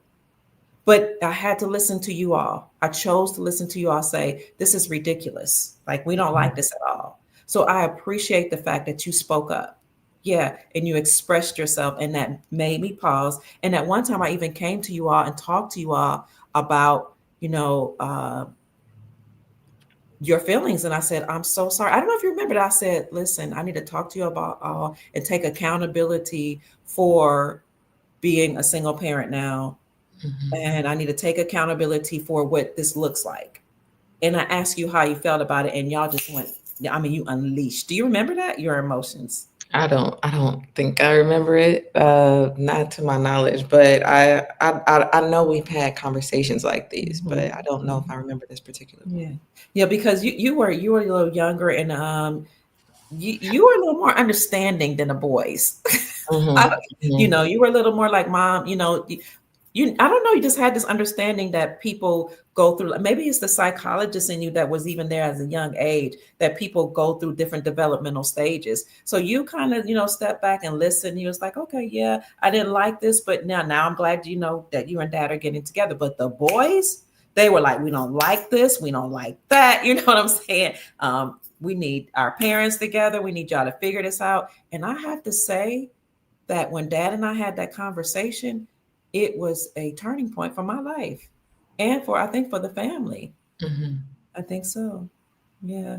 So I don't want to get, too personal because I want you to be comfortable as well. Mhm. Um, but is there anything else you would like to say about either family or our family or children before we transition into you as an artist and businesswoman?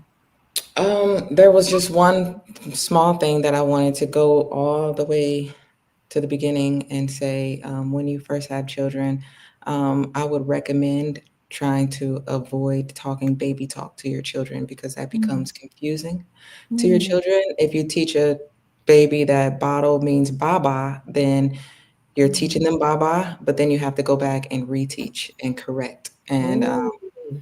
that can be confusing for the child, and it can stunt their growth, their development. Mhm. If you're giving them, even though they're cute words, or Mhm. yeah, yeah, yeah, yeah, yeah, bye, bye, and then you're wondering why your baby's like, like. But I would just recommend just speaking to your child in a manner in which you would like for them to be able to communicate. Mm.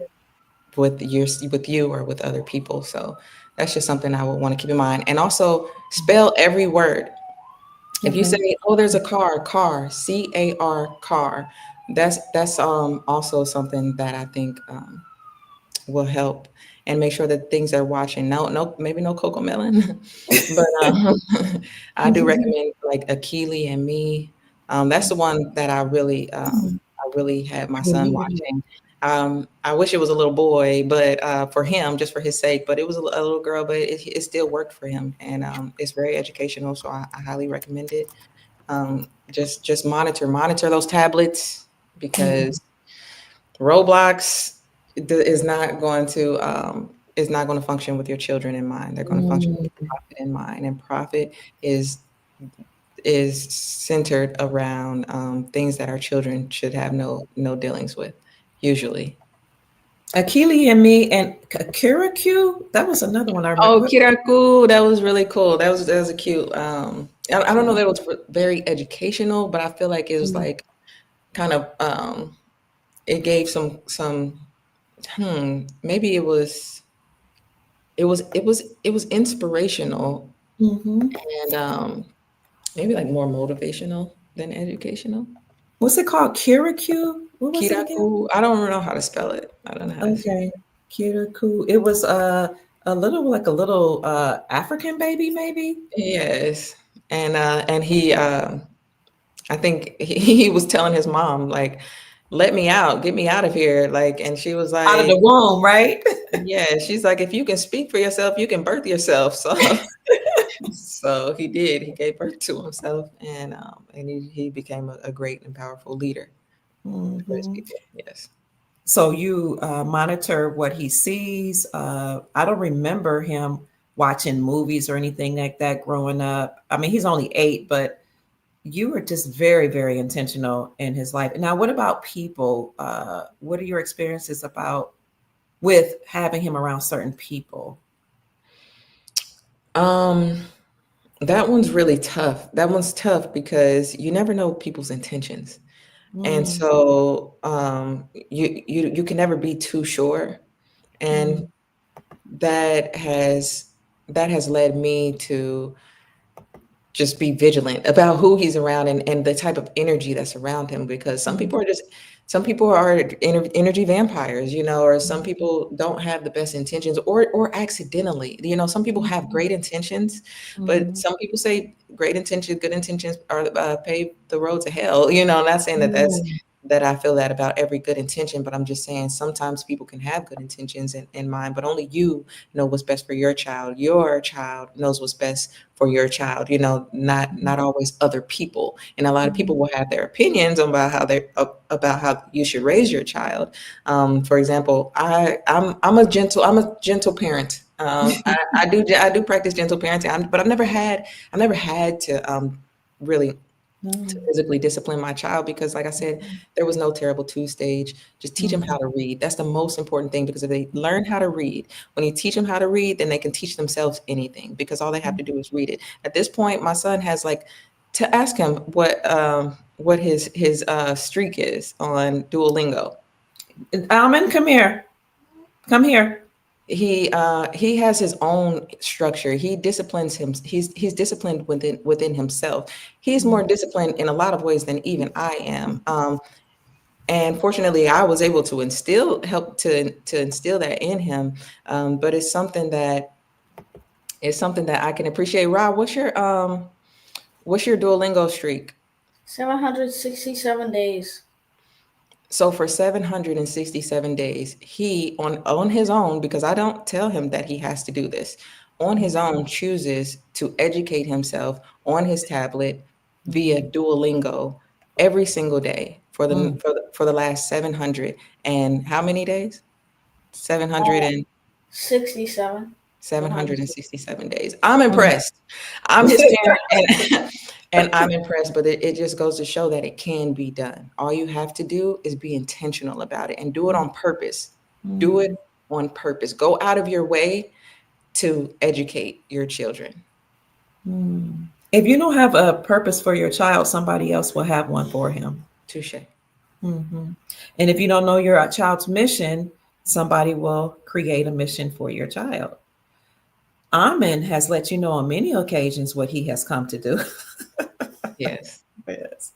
Yes. Okay, you can go back in the room now, sweetie. Is that okay if he goes back in the room? Yes. Yes, that's Okay. fine. Bye, guys. Bye, good boy. Bye, mommy. Say bye, mommy. So you talked about intentionality, food, colors, temperament, um, energies. Anything else we're lacking about or we need to mention about children? One of the things I noticed, especially with Amin Ra, and I've always noticed this about my children, but it was something particular about Amin Ra is the people in power, they know who your children are. They know the star seeds, they know the special ones, they know, go ahead, who they are. It's really hard to if you once you expose them to the public school system, then all their information is in the hands of the people in power. And my son, he's performing at the top 1% in the nation right now. So there are a lot of eyes, a lot of people wondering who is this young man. So that is something that I would agree with. A lot of people have their eyes on him and have their own intentions, which is why I have to override that and I have to make sure that my intentions are the ones that mold who he is and his development. From the time he was a child, Yes. a baby, you didn't let him take those shots. Yes. Yeah, Right. go ahead. You want to talk Right. about that? I Mhm. just that's just the truth. He didn't. It was recommended that he takes the different vaccinations, but I did not give my son vaccinations. I do not believe that's what he needed to thrive. And in Mhm. fact, I was convinced that quite the opposite could occur if I did give him those vaccinations. Now, obviously, I can't say one way or another, but I can say that I'm proud of the decision that I made, and I'm glad that I made those decisions. And it made some people very upset. Yes, yes, People in certain positions very upset. yes, Yeah. That's yes. why we have to be very intentional. Now, how important is it for elders to be involved in the children's lives as young people like you are raising children? I think it's very important. It's important for the children for the children to to see the range of knowledge and wisdom Mm, that the human body can, I guess, mm, absorb. I mhm, also think it's important for the children to see accountability and the structure, like family structure, mhm, to see and or community structure and mm, community accountability is important for my son to see that if I need help or community networking or community support, if I need help, that I can lean on my mother. That if Mhm. something is going wrong, that I can call on my brother. I think it's important for children to see that so that they know Mhm. that how to utilize the resources that they have and how to communicate and network with the people that are around them. I think it's very important for the elders.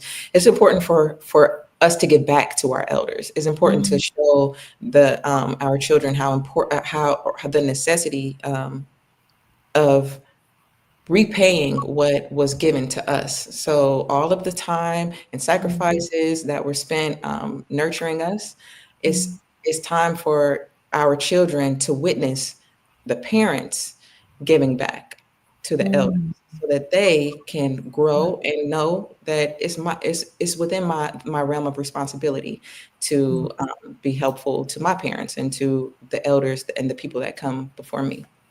That was beautifully spoken. Thank you. You're welcome. Now, you've spoken a little bit about teacher's perspective, psychologist's perspective, and a lot on mom's perspective.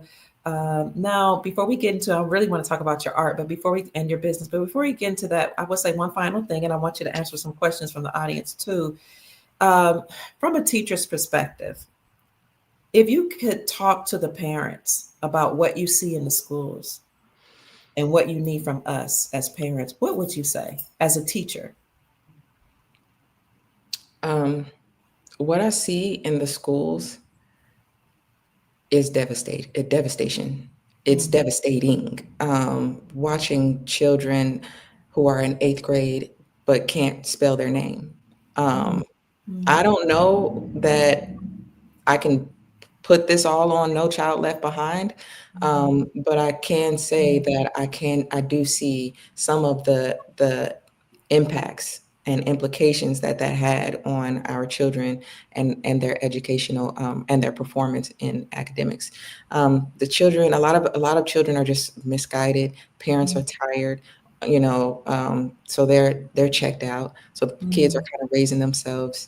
Um, Mm-hmm. they're overly sexualized. Little girls look like grown women. Little boys are doing grown man things, and it's it's really a different world than what I came into coming up, and Mm-hmm. so yeah, don't recommend it. Don't Mm-hmm. really recommend it. But what I what I do recommend is that if we're in a position where we have to do it, where we have to put our children in these institutions such as schools, what I recommend is that one, we try to make sure it's a good school. Two, make sure that we're present. Make sure that we know the teachers. If you know who the teacher is, then the teacher is more likely to call you if before something goes wrong or when something goes wrong, then to just allow it to happen. Mm-hmm. Some educators, a lot of our educators are we're exhausting because we're doing the job that parents don't have the energy to do. You know, Mm-hmm. and we're I don't know. We have class. There'll be a classroom. I think the last school I taught at, I had a classroom of 35 children, um, Wow. and they were seventh graders. That's so for me. Mhm. That's the most hectic grade. Yeah. But the children aren't getting the attention that they need. The Mhm. ratios are completely skewed, and there's a lot of work that needs to be done. So I would recommend that parents are present, are joining Mhm. PTs, are being involved, so that the teachers will when the teachers know that the parents care, then they try more, they try harder. It gives them a little more motivation. So Mhm. become present in your child's school, but more importantly, be present at home. Mhm. When my son comes home, he reads for an hour, and then he does his Duolingo because he chooses to do Duolingo. And What is Duolingo? Go ahead. Duolingo. Okay, here's the funny thing. So this is also something that I wanted to discuss is that when you do, let me make sure I'm wording it properly. You can almost like a lot of people might say, oh well, one day, he's not there yet, but one day he's gonna get bad, he's gonna get big, and he's gonna, defy you, gonna go against you. But I think it's important to know that you can also shape defiance. And so Mm, some things that are like canon events that are like, oh, everybody goes through it, everybody gets mad at their mom or might yell or something, but you can shape those things. So my son, one day I did tell him, like, I want you to learn Spanish. mhm, um he got on the Duolingo app and he started learning Spanish. About a year later, I'm surprised that he's still choosing to participate and to engage on this app. And so Duolingo, they started off teaching languages, mm, but by now I'm looking and I'm finding out he's doing chess. He's learning chess. And mhm. so my son, my mom says I'm a chess champion. I will not play him in chess because he wins. He beats me now. Um, but yeah, so that act of defiance is Mm, like, it's like, son, didn't I tell you Spanish? But mm. I'm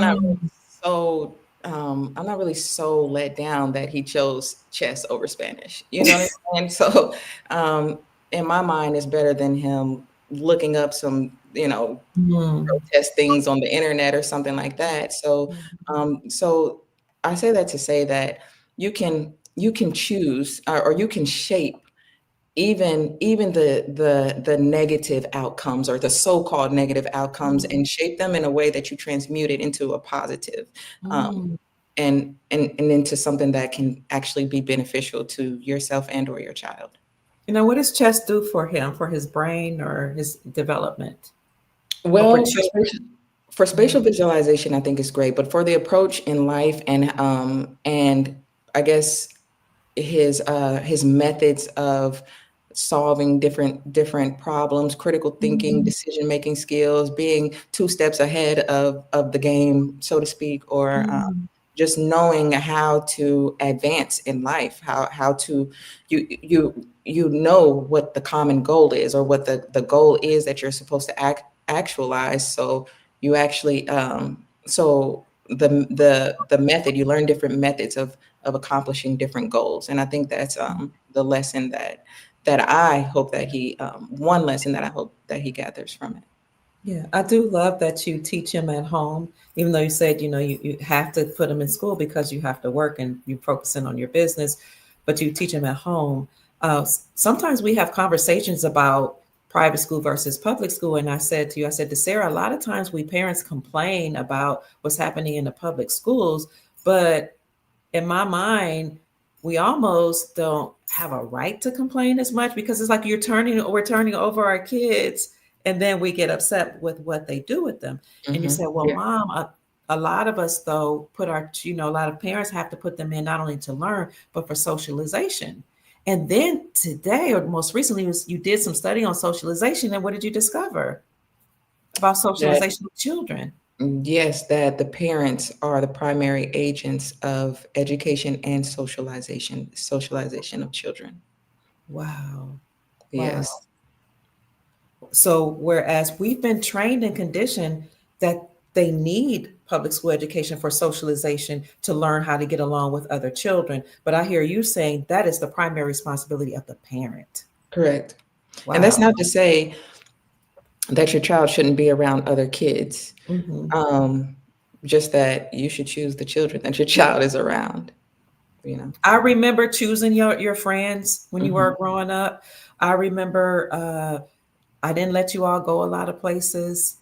I would tell you, no, I'm not going to let you go, but I'll take you, and I will sit right there with you. And sometimes, you didn't complain as much as the boys.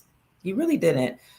But I what are was a your perfect thoughts? Go ahead. princess. I was You a were a perfect prince. princess. You were a prince. No. What was that like growing up? What kind of things did you do as a princess?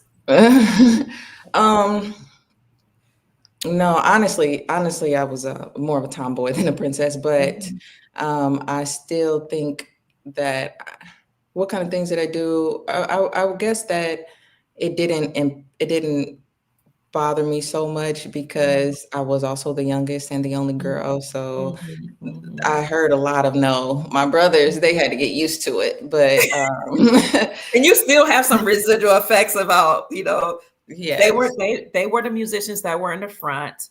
They played at bands and different clubs with dad. They were church musicians. They were boys.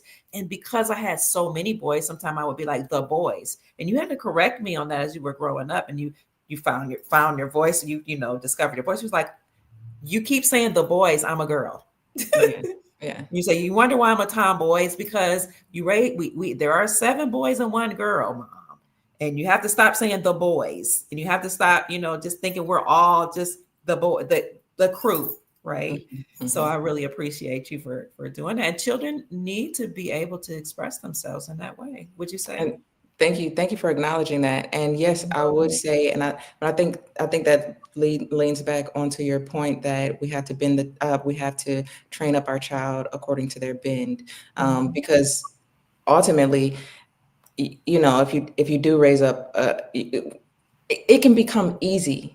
It can mhm, become so easy to clump all your children together because I've mhm, raised more than one child at once, and it can mhm, become easy to to for individual identities to get lost in the shuffle of just parenting.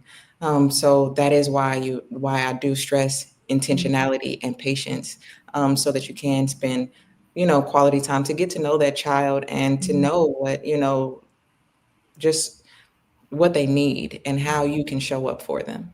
Yeah, because you raised your 4 younger brothers and your son, and now your 4 younger brothers are thriving. Yes, they are great young, handsome, lovely, terrific young men. Yes. Yes, they are all working, and the ones that have children and taking care of their children, they make you proud, don't they? Yes, they Yeah. do. They do. And I love every single one of them. Mhm. Yes. You are a phenomenal woman, a phenomenal mother, really. Thank you, Mom. Brilliant, brilliant. You're welcome. Brilliant playing chess. You are a debate champion. You debated all over the country. How did that shape you? So, and I'm asking you these questions because our children learn by doing other things other than focusing on reading, math, and arithmetic, like being involved in summer programs, being involved in debate, chess, etc. How was that for you? How did that shape you being a debater? Um, Being a debater, the thing that I could say, that I got from it the most from it was being able to see things from different perspectives, being able to Mm. view one topic from a left-leaning perspective and a right-leaning perspective. So Mm. that really changed my approach to like politics, to the way I made decisions, Mhm. the way I thought about things. It really helped develop my critical thinking skills so that I could see Mhm. that the after a certain time frame, the world doesn't revolve around me. I have to see that there are other people who exist in this world, Mhm. so that I can learn how to get along with the people in the world, or Mhm. so I have to understand their perspective, and or at least Mhm. try to get an understanding. And I think that's a really a big thing, is that I think a lot of people lose, is that they get so caught up in their own perspective or their own narrative that they can't see that other people have perspectives and thoughts and opinions, and sometimes you might have a shared common goal that Mhm. that requires different methods to get there, or you might be Mhm. taking different steps to get there, but we might lose sight of the goal because we're Mhm. taking different approaches to accomplishing that goal. So I would say debating has helped me to view think topics on both sides of the coin. Mhm. Because you had to debate affirmative and what's the other part of that? Negative, and then the Negative. negative. Yes, Okay. yes. And you established a big community in the debate, in your debate experience, didn't you? Yes, there are a lot of great people in debate. If you want to become a debater, I do recommend it. Shout out to the University of Louisville. Shout out to Tiffany Dillard Knox and Mary Mudd and all the beautiful people that are there making things happen every day, every year. Um, a lot of great things came about in my life, from me being a debater. Yes, and I Mhm. met a lot of great people. Yes. Yes. And then when you came to a certain age, I had you playing the trombone, and you were the first chair playing the trombone.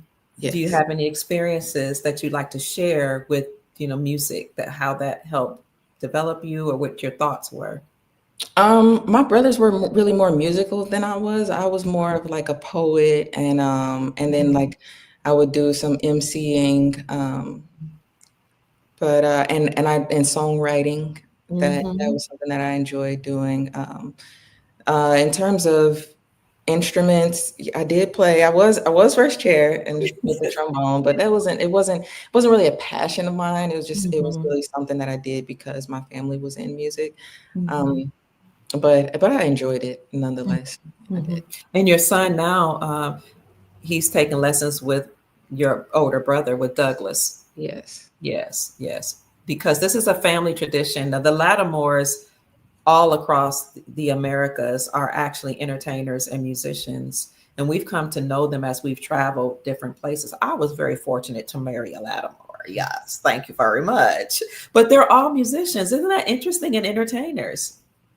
And then tell them about the ones that came from Europe, centuries ago. They were also important, the Lattimores. Like what He were they? were Douglas would be the best person to give you this information, but they they were scribes and they were translators. For the So a lot king.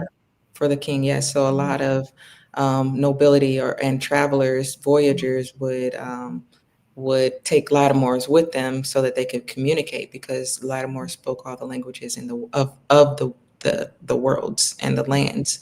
Mhm. Um, so yes, historically Lattimores have actually significant relevance in society globally and in America. There are laws. I think one law is called the Lattimore Law. There are Mhm. laws that were constructed based off of experiences of Lattimores. Mhm.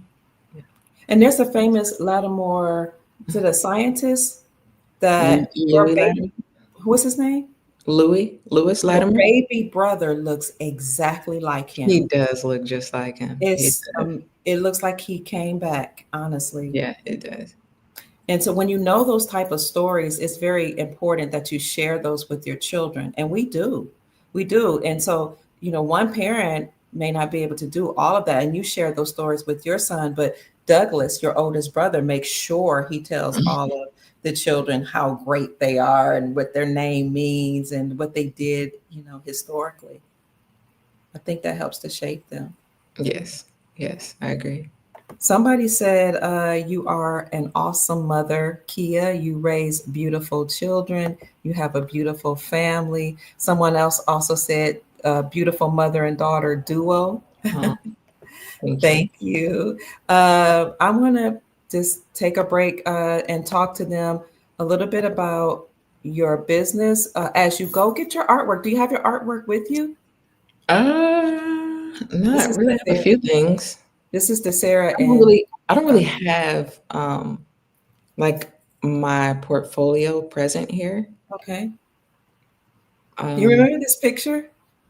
yes, I do remember that picture when I graduated from college. Yes, look at that. And you know what? You went to the University of Louisville, as did all of my children.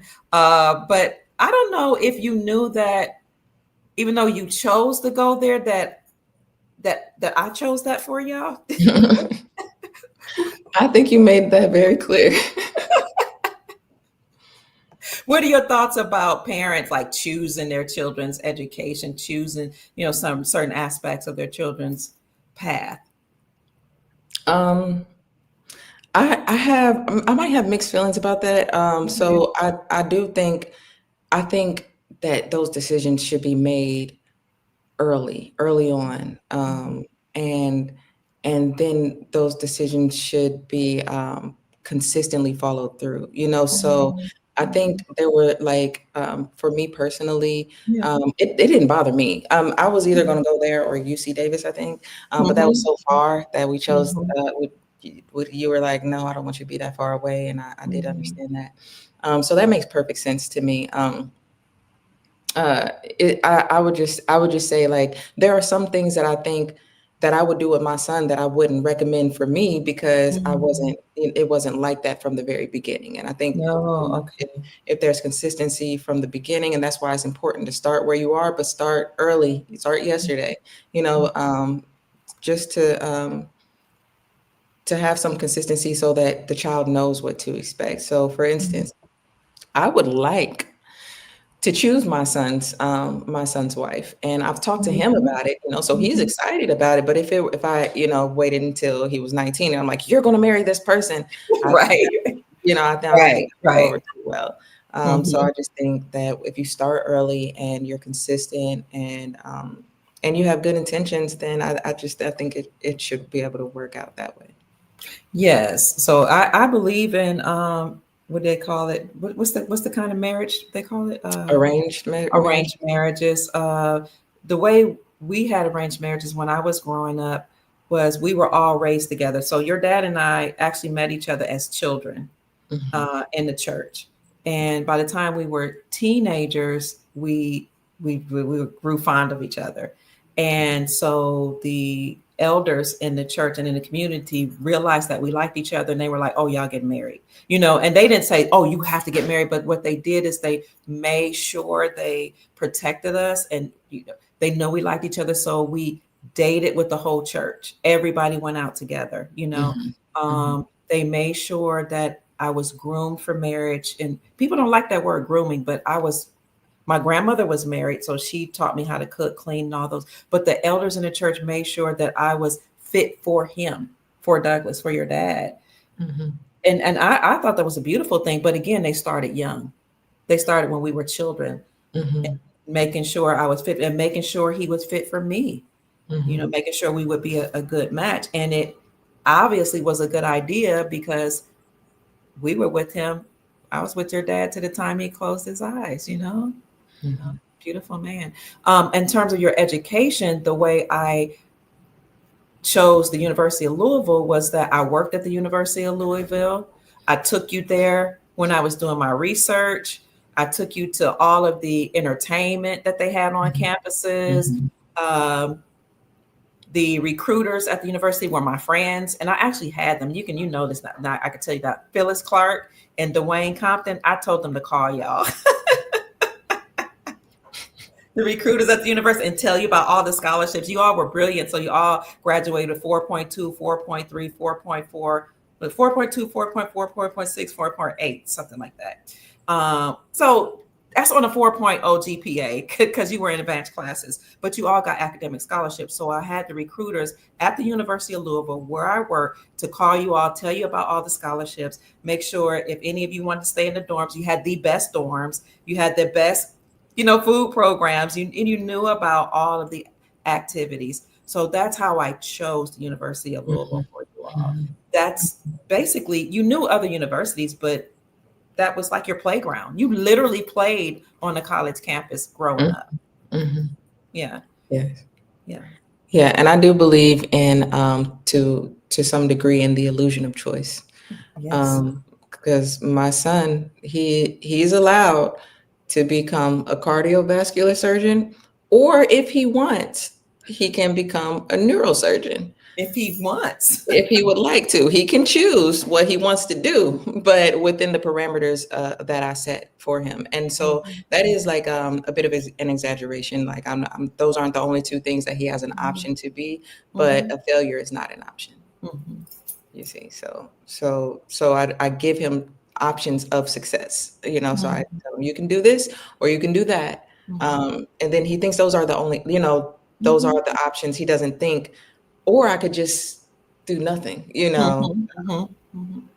He's so going to choose within the parameters of, you know, what you set before him and what he sees his family do. yes. Yes. Okay, so I want to transition a little bit into you as a businesswoman. You Yeah. have established a business called, go Mosaic ahead. Monarch. Mm-hmm. Mosaic Monarch. Okay, tell us a little bit about what made you choose that business and what that business is about.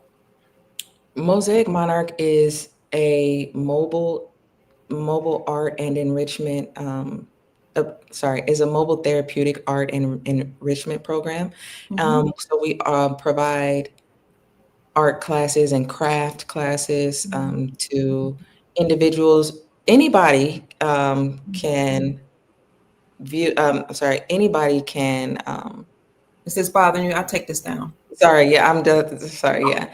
Anybody Okay. can receive these services, but they're primarily for individuals who don't typically have access to creative, have creative outlets. So, like for children, for seniors, and for individuals with disabilities, we Mhm. try to make what our goal is to make art and creativity accessible to them. So we travel to the different facilities. Mhm. It's a niche that is not really very saturated because not a lot of people travel to the facility. So, like, if a facility might have people with wheelchairs, then they have to round up the people so that they can go enjoy a creative activity. Whereas with Mosaic Monarch, we bring the activities to the facility so that Mhm. we can make it just accessible to everybody. So Mhm. that's what we do. That's our goal, is to make art and creativity accessible, and that's what we're doing. That's what we do. Thank you. It's beautiful, yes. And I know this is relatively new, but it's something that the community really enjoys. One of the things that had some challenges with the part where we were donating, because I was trying to donate to you the other day, and there were some problems with the donation I'm part. gonna yes. So the thing is, I am building this business. I have built it from the ground up, Mhm. solely, figuring everything out. Mhm. So I'm still in the process of figuring some things out. There are some kinks that I'm still trying to work out. Mhm. Namely, one of those being like the donation. How can I what do I need to click to get it, to get the donations part to work? But I'm going to get Mhm. that figured out by this weekend for sure. That's on the Mosaic Monarch, yeah. For Okay. Mosaic Monarch on the website on mosaicmonarch.com. But I do implore you to everybody to take a look at this and to donate.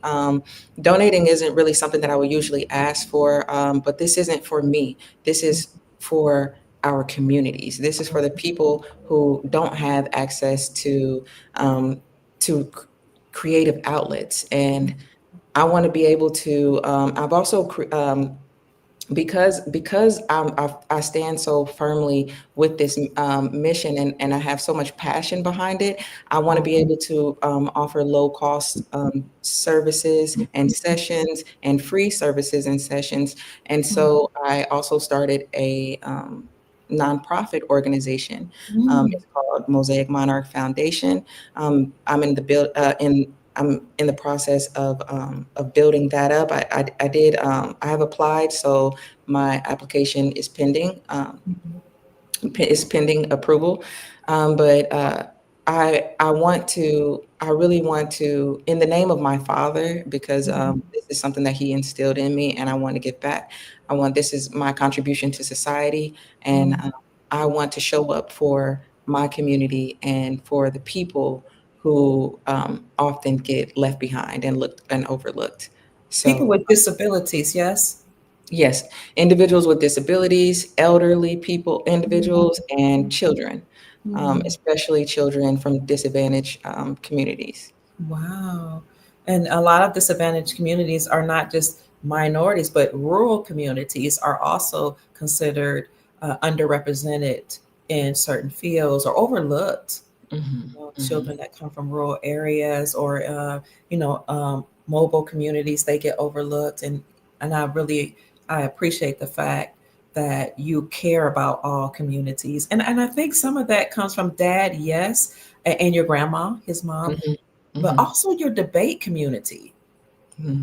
Yeah. because your debate community really was they were different, unique, because they had people from all over the world, different communities coming together, debating both sides of, I don't know, political opinions, right? Hmm. Yeah. I did. I have a piece that I'm doing a collaboration with one of the debaters that I know actually. Nice. Now I have a piece that I'm making for him. I'm unable to release it to him right now because um, I'm having some financially. I'm going to need to I'm going to need the money to complete the piece. And yes, that is it. It's a rug. It's a rug, but that's the underside of the rug, and it is a guy that a lot of people know. His name is George Lee. His name Mhm. Conscious Lee, and and Interesting. I have this piece of him that I'm completing, and I have every intention to give it to him. At the moment, I'm tied up with some things, so I'm unable to release it. And but when it gets released, we are going to, as long as it's still okay with him, we are going to go on with our collaboration. But this piece is a piece called a piece of Consciously, and he agreed to allow me to use him to create Jesus in his likeness. And so Mm, this piece is called the Lamb of God, the and Lamb. in it obviously there's Jesus, him, the representation of Jesus and the lamb. And I specifically chose this person because i I don't know. I enjoy hearing him speak. We don't Mm, always see eye to eye on certain topics, but I admire that. I admire mhm, to being able to approach a conversation from different angles. And but we have shared goals, and that's for the liberation of all people. And so mhm. that's why I chose to work with this person in particular. And yeah, so but I have this piece. I have some other pieces that I'm currently working on, some other projects, and I want to do more. I want to. I really want to. I really want for art to be who I am. You know how I express myself, and to make a whole entire career and lifestyle from it. Yes, Can you bring in? Do you have the Lamb of God in your room? The rug? I have it. I have it nearby. I do. Can you? It's not now. It's not packaged properly because, like I said, I do have to finish it, Mhm, and I'm working on gathering the materials and being able to do everything financially to be able to finish mhm. this piece and deliver it. So, but I will just give me one moment. Give you 1 minute. So, family, if you're enjoying this conversation with Miss Lattimore, who is an entrepreneur, an artist, a philosopher, psychologist, and an educator, and you'd like to donate to her work, you can kindly donate to DeSarah Lattimore's Cash App at $ DEJKL. That's a Cash App, $ DEJKL. Okay, show us the art piece, daughter. I That's know right. you're my daughter, and I know I'm biased, but this is beautiful.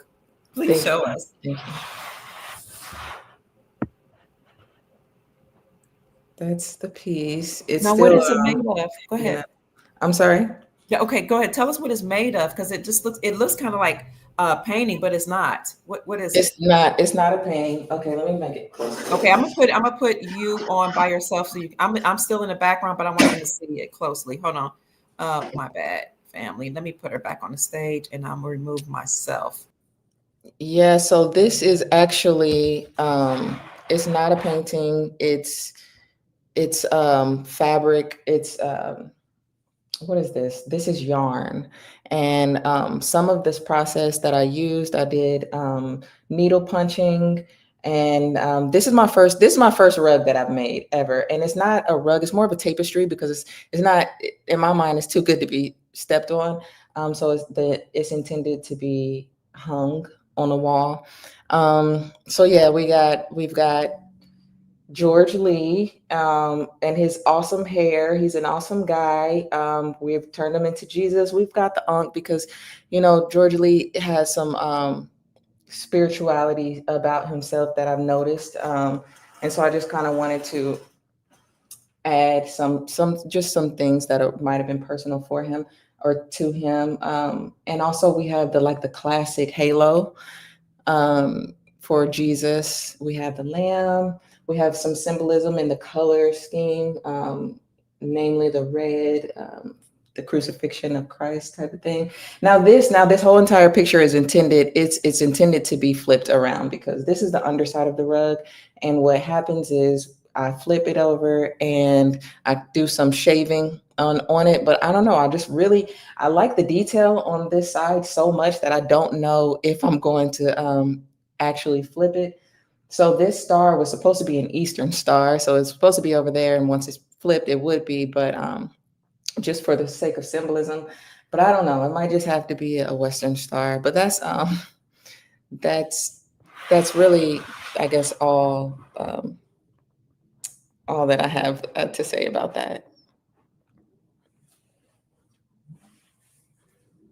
Thank you, Miss Leslie. Thank you. I don't know where my mom went, but so I guess I'll talk to y'all. Oh, So yes, here I am. okay. I said that was all yarn, yes? Yes, ma'am. Yes, ma'am. Can you show the back of it, the other side of it? Yes, but it's not like shaved all the way. It's like I haven't really shaved it. Okay, show us. Okay.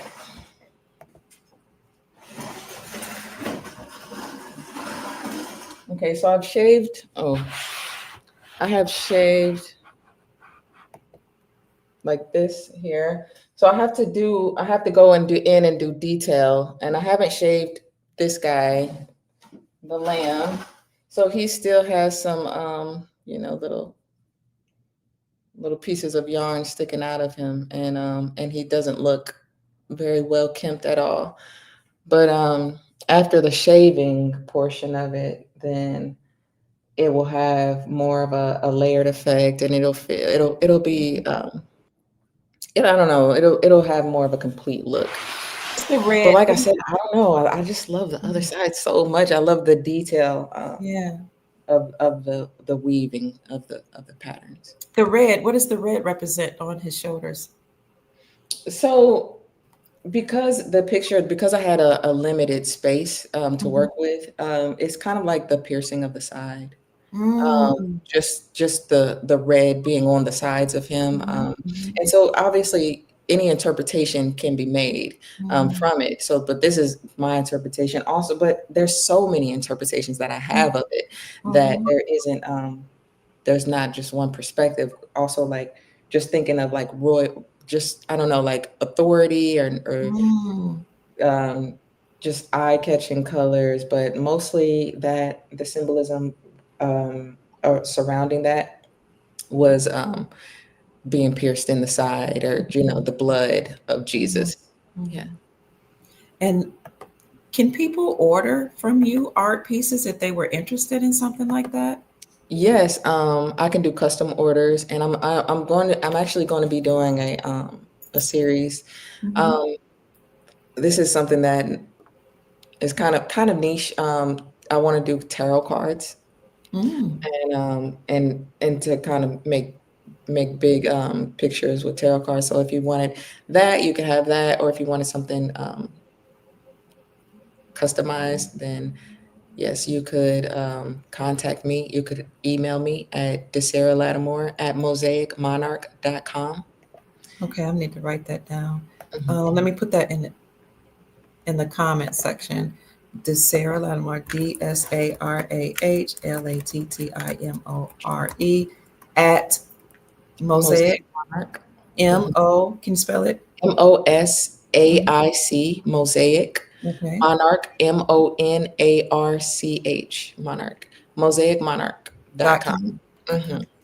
DeSarah Lattimore at mosaicmonarch.com in order to Yes. order a customized. How you say it? Yes.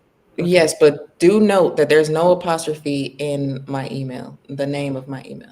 Okay. So let's look at some of your other work. I don't want to keep you too long. They're saying great work. Thank you. Thank you, Mr. Snooky Bay. Snooky Bay. And who is this? Blair Warner says you are so beautiful, and I'm Thank in you. awe of your work, your picture. Thank you so much. I really appreciate that. The Adept Moore says dope art. Prayer rugs would be cool as well. Prayer rugs. Thank you. Thank you. And I was thinking also of doing some like geometric what do they call it?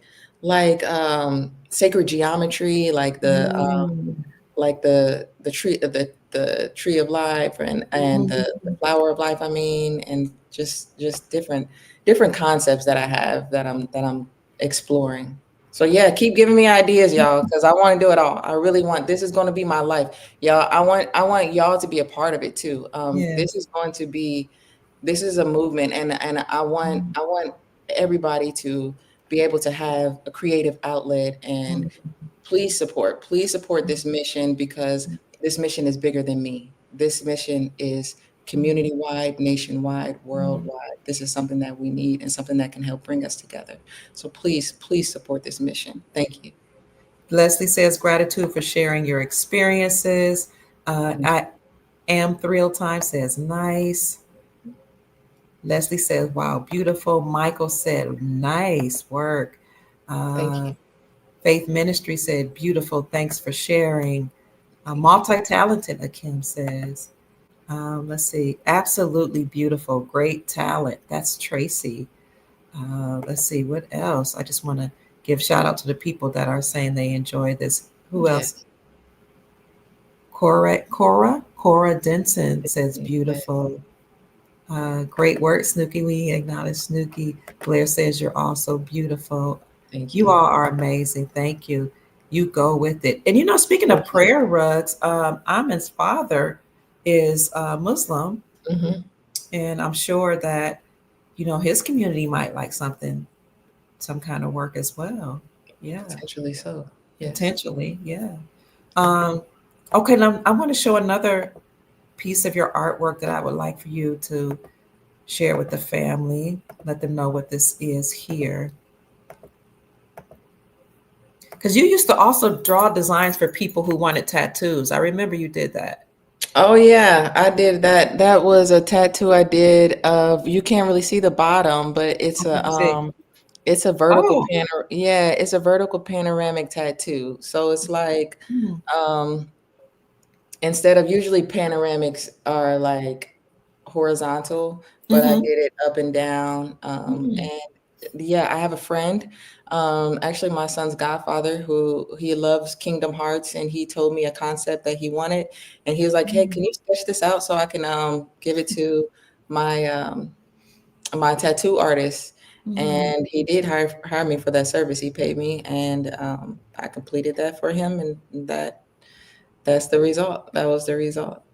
Did he put it on? Did he get it, that He tattoo? did. He does. He has it tatted on his body, on his back, I think. And he's a medical physician, but he sure Yeah. has a tattoo. Oh, he's a cool guy. He's a cool Yeah. guy. That is something I did of just a young man that I know, awesome young man. Uh, for no particular reason. I just thought it was a great picture. I thought he looked great in the photo. So Mm, yeah, I loved the way I just, I don't know, I loved his eyes in the picture. I think that was it. And the mm, eyes and the combo of that and his jacket. I love mm, that. So that is an oil painting mm. right there of a portrait of a Tell us friend. about this. The colors are so vivid and beautiful. What made you come up with this color scheme in the background? You know what? I couldn't even tell you. I did this so many years ago, Mm, but I don't know. I think the eyes were just kind of giving cool and digital, and mm. so that's probably where I went with it, or why I went that route. Very beautiful. And then there was a time period of your life where you were actually doing decorating shoes. You remember that? Yes, Let me see if yes. I can find that picture. Tell us about this here. That is, so I took a pair of Jordans, Hmm. and university gold mid top perforated ones, and I took the paint off of it, Mm. and there's a process to do that, and then I reapplied paint, and I hand painted the kente pattern Oh, on the shoe, and that got a lot of traction. A lot of orders. I actually had to stop taking orders at one point because it was so much. It was so much love that I was receiving that it was a bit challenging for me to scale at the time. That's when I was raising my younger brothers and my son. Mhm. But yeah, that was a fun time. That was a fun experience completing that project. And so people they would buy the shoe. Is that correct? How that? In this scenario, either I would buy the shoe or they would buy it and send it to me. And so if I Mhm, bought the shoe, then they would just pay a convenience fee for that, mhm, and as well as you providing the funds for the shoe. And mhm. but that was easier sometimes just for me to go ahead and buy the shoe for a lot of people. So that's what I did. And yeah, and I would take a day or two or a few days completing the project, and I would ship it off to them. Yes. And before we go on, I want to say thank you, family, for those of you all who have donated to DeSara's passion and her vision to take art to the world. To Yeah. any of you who want to order, you can reach out to her at, what's the email again? DeSara Lattimore at mosaicmonarch.com. Okay.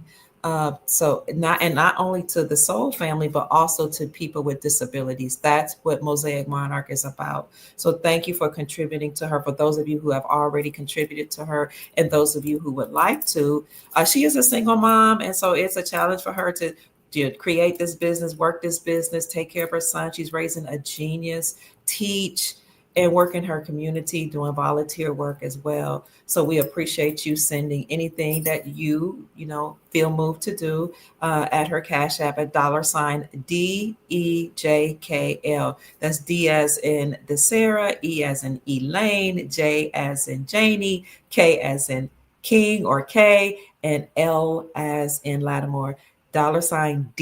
$DEJKL. Thank you so much. Um, oh, who is this? Snooky Bay said, I definitely will support. Thank you, Snooky Bay. Thank you so much. We need all the support we can get. Love this. Love the support. Love the love. That's how we need to show up for each other so that we can all show up for our community. And Leslie says, you are talented. The pictures are so lifelike. Thank you. Thank you. All I can say is, wow. Tell me Thank about you. this picture because I think you might have done this one in college. You didn't send this to me, but this is one of my favorites. Mhm. This is somebody that you all went to school with, and she might have been your personal friend. Let me see if I can find. Oh my God, but she was a phenomenal lady. She is a phenomenal. Who is this? Oh, Rachel Noreen. Hopefully she is okay with me just name Oh, dropping sorry. her. Okay. Awesome, awesome woman. Oh Mm-hmm. yeah, great friend. I did do that in college. I believe, yeah, Mm-hmm. I did that in college. Yes, great friend, great person. It was great. It was fun. It was fun drawing that picture. Yeah. She was one of the only ones back then that had natural hair, and she would wear these wild styles, but they were so fitting of her artistic personality. Yes. And what is this? Is this pencil paint? What is it? No, that is so I took I I used white like pastel, I believe, and on a black paper. Mm-hmm. So I think it was just like a black construction paper or something like that. And I got some white pastel and Mm-hmm. just started just drawing the negative spaces. So I had to do the opposite of what I would normally do. So since I usually you color your shading in things darker. Mm-hmm. But since the paper was already black, I only went to shade in the white space, some white in it into it. And we call white in pictures, we call white the negative space. So instead Mm-hmm. of focusing on creating and shading in positive space, I did the opposite, which was a very interesting process of Mm-hmm. um, of filling in the negative space, the white. Yes. Beautiful. And at some point, you had a picture of Allen Iverson. I wish I could find that picture. Yeah, I have It no was idea where that is. so. It might be at Dad's. Okay. It might be, or somewhere like in storage. Since Dad Mm. transitioned, they cleaned out his house. And this is one picture you told me that I'm going to bring up now. You said, "Mom, it's not finished," but I love your work. I'm your mom, so that might be why. But do you remember doing this picture right here? Oh, Do you? yes, yes, yes. I don't remember too much about it. Mhm. I mean, I do remember doing that in college. Okay. That was also with pastel. I had these pastel crayons or something, and yes, a young man. He was like, "Oh, you do? I love your art," and he asked me to do something, and I Mm. had the time and energy, and I did it, Mhm. and Mhm. I think it turned out really nice, and I think he appreciated it too. Now, what? Tell me about the football. Was he a football player? Yes, a Oh, football player. honestly, I don't remember his name, uh, okay. but he was a nice guy. Mm.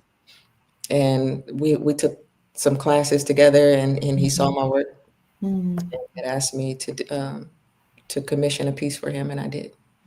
Somebody says she can go for your biological daughter. I don't know if you're talking about the painting that we showed or the Sarah, but the Sarah Lattimore is my biological daughter, in fact. Yes, She is indeed very talented. thank you. They will support you. Any questions, family, about the Sarah's art, her business that she takes to people with disabilities or children or people from disadvantaged communities? Um, any questions about what she said as a psychologist, an educator, how we should invest in our children? She'll take time for a few minutes to answer your questions, and then we'll wrap it up for tonight because some of you may have things to do this Friday evening. Her work really needs to be displayed and monetized. Just beautiful. Sister Thank Sheila you. says, "Hey, Sheila." Sheila's a member of our private group as well. Thank you, Sister Sheila. Thank you. Thank you. Leslie said this is great. Any questions, family, you have on how we can create geniuses or how we're supposed to nurture star seeds or how we can invest in our children? Because DeSarah is a psychologist and an educator. This is what she does for a living. She went to college to be an educator and a psychologist, so she will gladly take your questions. One of the things that she said I think is very important is that their formidable years, some experts say are, it's between 3 and 5, others say 3 to 7. But she said, in her opinion, all that's important, but 0 to 3, from the womb to 3, you should start as early as possible, even in the womb. I remember you didn't allow them to cut off his umbilical cord right away. No, I did wait a while, and my partner at the time, Shahan, cut the umbilical cord after like a minute. Mm. Hmm. And what made you decide? Oh, thank you so much for being a new member, Claxon. We appreciate you. God bless you. Heaven smile on you. What made you decide to wait to cut the umbilical cord? Excuse me. I had just seen some studies Mhm. about it. Sorry, You're fine. little a little stuffy. But I had seen some studies about it, and learned that some about a bond. Honestly, I don't know the answers, but I know that it has significance in bonding with your child. Something that I learned is that the information from the mother and from the ancestors are passed through the umbilical cord. Hmm. And memories from the child's past life are in the umbilical cord. And this is why the doctors, they unbeknownst to them, are told to cut the umbilical cord as soon as the child comes. When you cut that cord as soon as the child comes, the child doesn't remember any past lives. They don't remember the mission that they came for. They don't remember anything that they decided to do. So typically that's what they cut it off right away. Yeah, that's crazy. The nutrients, the memories, all are in the umbilical cord. And you were very intentional about the placenta. You really didn't want them to do away with the placenta. You were just so intentional about so many things Yeah, as it related to your son. I need to get some water. Okay, go ahead. We've been talking. Sorry. Let's see. Kim says what we would like to see and hear more from the Sarah Lattimore in future podcasts. Thank you. Leslie says, did you hear that, Sarah? Kim I'm says, over here losing my head over I'm here. sorry, honey. No, it's okay. I had to cough. Go ahead. And we'll get off very soon because we've been talking for 2.5 hours. Okay. Give Okay. your throat a rest. Um, Excuse Kim me. says, would like to see and hear more from Miss Lattimore in future podcasts. Okay. And she might have started a YouTube channel. She doesn't know about that. But we will bring her on future podcasts. Your children are so lucky to have you. Thank you, Leslie. It really was a community effort. It was me, it was her dad, it was her grandma, was from her dad's mother is she was a phenomenal woman. People would come into the city and who was it? The Red Cross and other nonprofit organizations would say, there's a woman down the street that takes in the homeless. That was her mother, her grandmother. She was a pastor and she took care of the homeless. That was her mission in life. So it was her father, it was me, it was her grandma, her aunts who started the school, her uncles. It was a community thing. It really was. Great aunts, great uncles. Dr. Kia, I just tuned in and I didn't get to come in at the beginning, so that's the reason I said that. Oh, Proverbs. Okay, thank you. I would like to create medulla centers for this purpose. Medulla. Okay. Another thing you did with the baby is you made sure you put him on your chest.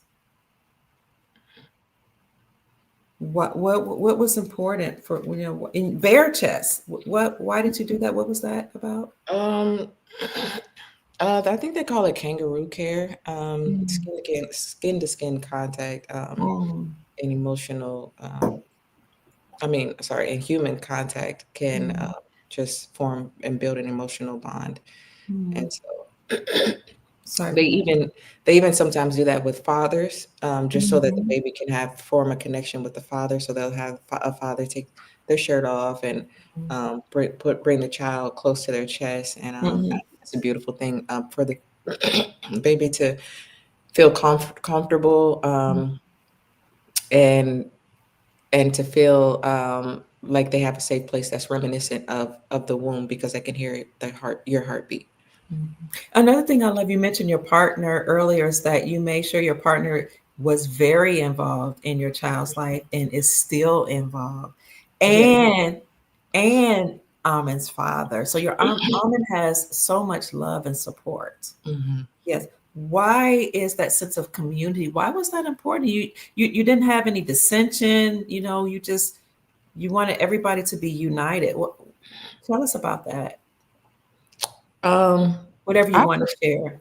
I prefer peace. I prefer peace always, Mhm, and whatever is in the best interest of my mhm, child. mhm, Um, this was a person that I was with when I had my child. We mhm, chose to create mhm, our child, mhm, my child, and so, but yes, this woman was very very active in his life, mhm, and I really and still is, and I really mhm, appreciate her. mhm. Why? What was the question? Why was it important for you to have everybody involved in community and raising Amin? Oh, well, it was important to me at the time because I needed help out. It was a lot. It was a lot. I lost a lot of weight Mhm, after he breastfed for a year. mhm, I lost a lot of energy trying to mhm, create him.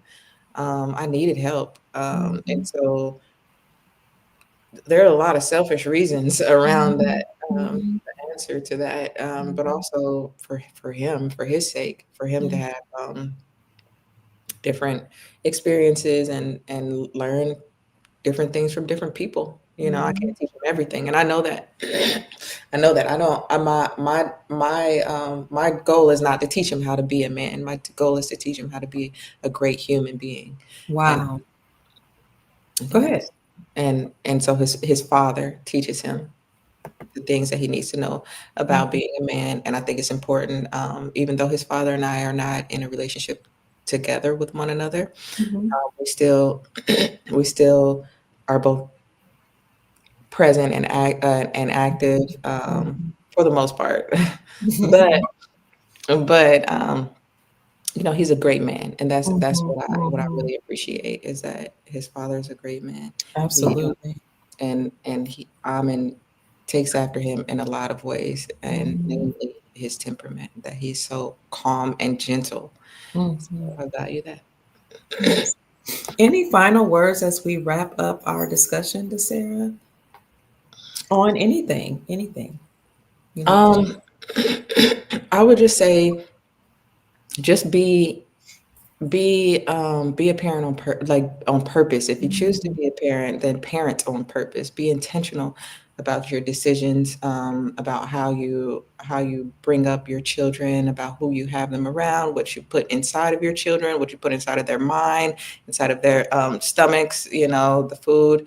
But be intentional, be patient with yourself, because it's not easy. Mhm, mhm, And for some people it is a breeze. For me, it's not. It's not mhm, easy, but every day I show up and I do the best that I possibly can. mhm, So I would just say be intentional, be patient with yourself, give yourself some grace, um, be gentle, be kind to everyone, mhm, share goodness, share joy, mhm. um, to those who don't have it, to those who are lacking it, to those who don't have access to it. Just try to be good and contribute positivity to our society, because we need it. We need it now more than ever. And that's the only message that I really have, is to be kind and to be good. And that's what your father was known for, being kind. Everybody that speaks of him says that he was a very kind man.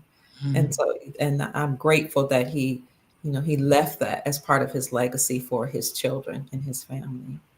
Yes, me too. Here's a final question. I think this is probably the final question. The Adept Moore asks, any ideas of why C-sections and being induced is becoming more prevalent for women? C-sections they cost more. They cost more Mm, money. They get paid more for that. mm, And then wow. they can limit the amount of children that you have through that, because when you have a C-section, they'll tell you, you can only have a certain amount more children. And because Mm, once you have one C-section, then you have to keep getting C-sections. You can't go from a C-section to a vaginal birth, or at least that's extremely rare. They mm, don't recommend it. So once you get a C-section, you always get a C-section. C-sections cost more than natural births, mm, and there's only so many C-sections one woman can have. So it also has something. This is all my opinion, but mm, I would assume that it has a lot to do with population mm. control and profit. What about inducing labors? Why is that becoming prevalent? Um, Honestly, I think that would have something to do with scheduling, with doctors. Wanting to make sure that they're on schedule. Like, if listen, that baby got to come because I got stuff to do. You don't. They'll say like that it's you don't want the baby to be in the womb for too long. I don't know. I don't know all of the science behind that, so I can't give like too many opinions on it. But I think it has to do. That would probably have to do with like scheduling, and there's probably I don't know. I've got some conspiracy theories that rubbed off on me. I don't know.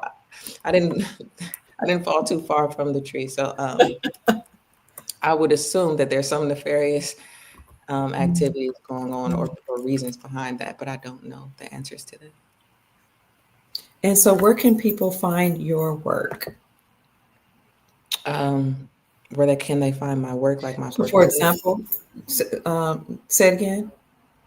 Yeah, for example, your the website. What is that website again? I'll bring it M- up.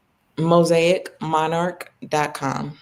Okay. Also on TikTok is mosaic.monarch. Mm, And I would also implore you to add me on there, because I'm about to it's a new a new page is being rebranded. So I'm starting fresh, and I'm just going to be it's just doing little art clips, just doing mhm. anything that Oh can be yeah. associated with art. You were supposed to send me that one you did that I loved on TikTok. Oh, I forgot. I'm sorry. Do you feel like sending? Or are you good? You want to send? Uh, send it. Okay, what are you at TikTok again? Mosaic. Mosaic.monarch. So that is okay. I'll spell it. MOSAIC dot monarch. MONARCH.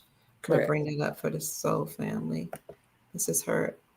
So mosaicmonarch.com is her website where she actually takes art to communities and people with disabilities, people that come from certain uh, is it appropriate to say disadvantaged communities, or what's the right way to say that? I Or is think that okay? that's appropriate. That's appropriate. I Okay. think one thing that I would say, like, one buzzword or trigger word or that we want to be mindful of is just calling people disabled or calling Mm, them the disability that is they're associated with or that they have. mm, okay. And just make sure you remember that all these are people first. These are Mm, people first, mhm, and they are not the disability. You know what I mhm, mean? They mhm, have a disability, but mhm, we're all individuals and we're all people who just want to be, be mhm, treated fairly. And mhm, so that would be the thing that I would like the political correctness of it that I would mhm, encourage people to take into consideration is just not to mhm, call people by their disability, to call them mhm, by their name or refer to them as an mhm, individual first, mhm, and let the disability be something that they have. mhm, So individuals with disabilities as opposed to disabled people. Okay. And if people want to order your work, they go to the Sarah Lattimore at mosaicmonarch.com. Right. So right now I don't have like a my portfolio isn't available to the public. Mm-hmm. However, when I'm gonna be creating more to put into a public portfolio. Okay. However, on my webpage, you can see some client outcomes or some of my work on there in the gallery, and I'm going to upload some more of those things. So the webpage is a new thing. So I'm just this is a startup business, so I'm getting this off of the ground. So there are some things that I still have to tweak. Like I said, I'm doing this from the ground up.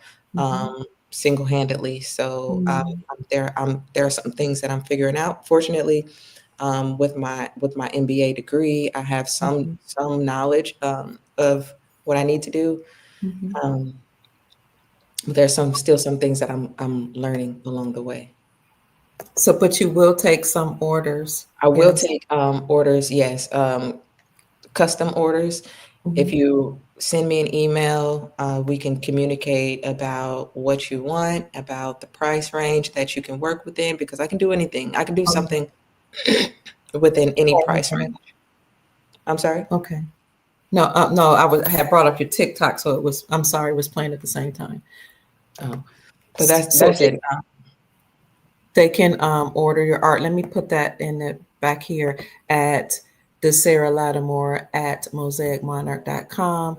You can find her website at mosaicmonarch.com. I mean, your job, your business that you create. Yes. Okay. Yes. And you can email me at the Sarah Lattimore at mosaicmonarch.com if you want a custom, if you're looking for a custom piece, Mhm. and I can do that. I can do that for you. Can you design something?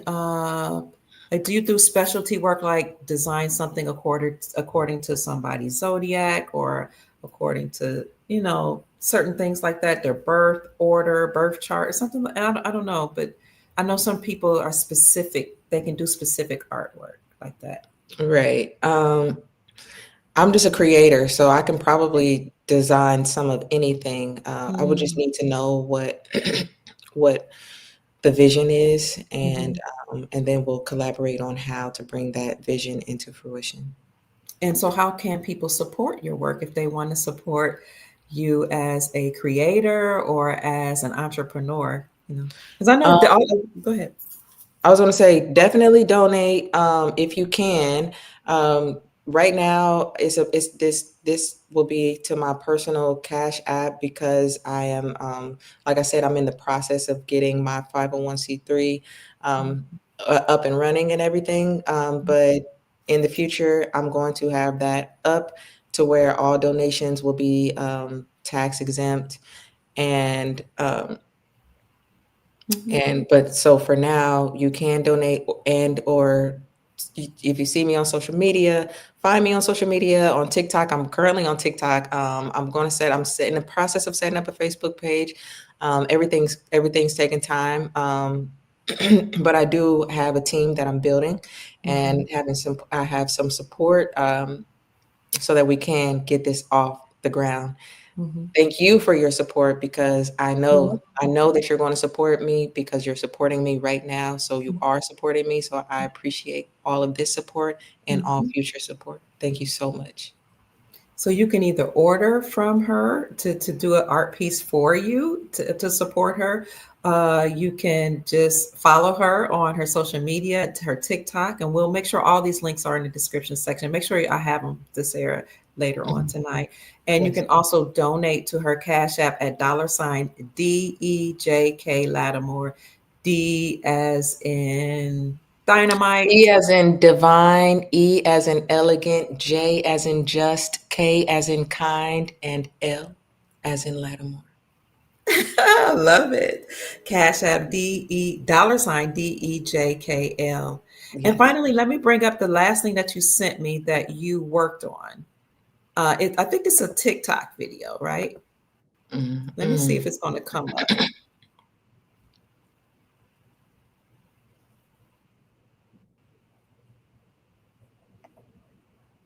And it's really random. I don't know why. I just still chose the first thing and decided to play around with it.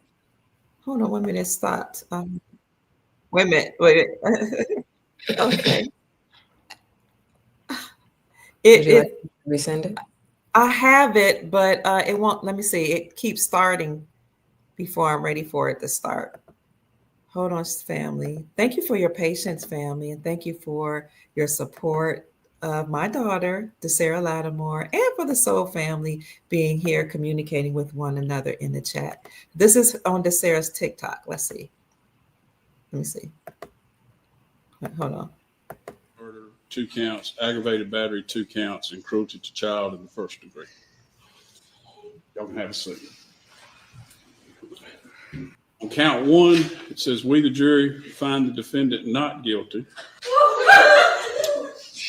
On counts 2, 3, 4, 5, and 6, the verdict reads, we, the jury, find the defendant guilty.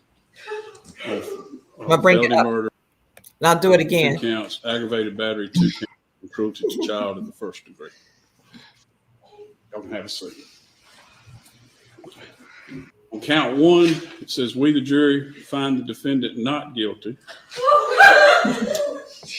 On counts 2, 3, 4, 5, and 6, the verdict reads, we, the jury, find the defendant guilty of felony murder, 2 counts, aggravated battery, 2 counts, and cruelty to child in the 1st degree. Yes. So I'm just with this just taking Now, just I was just taking viral clips and sketching them and just doing a little low budget editing with it. That's so creative. I love it, actually. Thank you. You're welcome.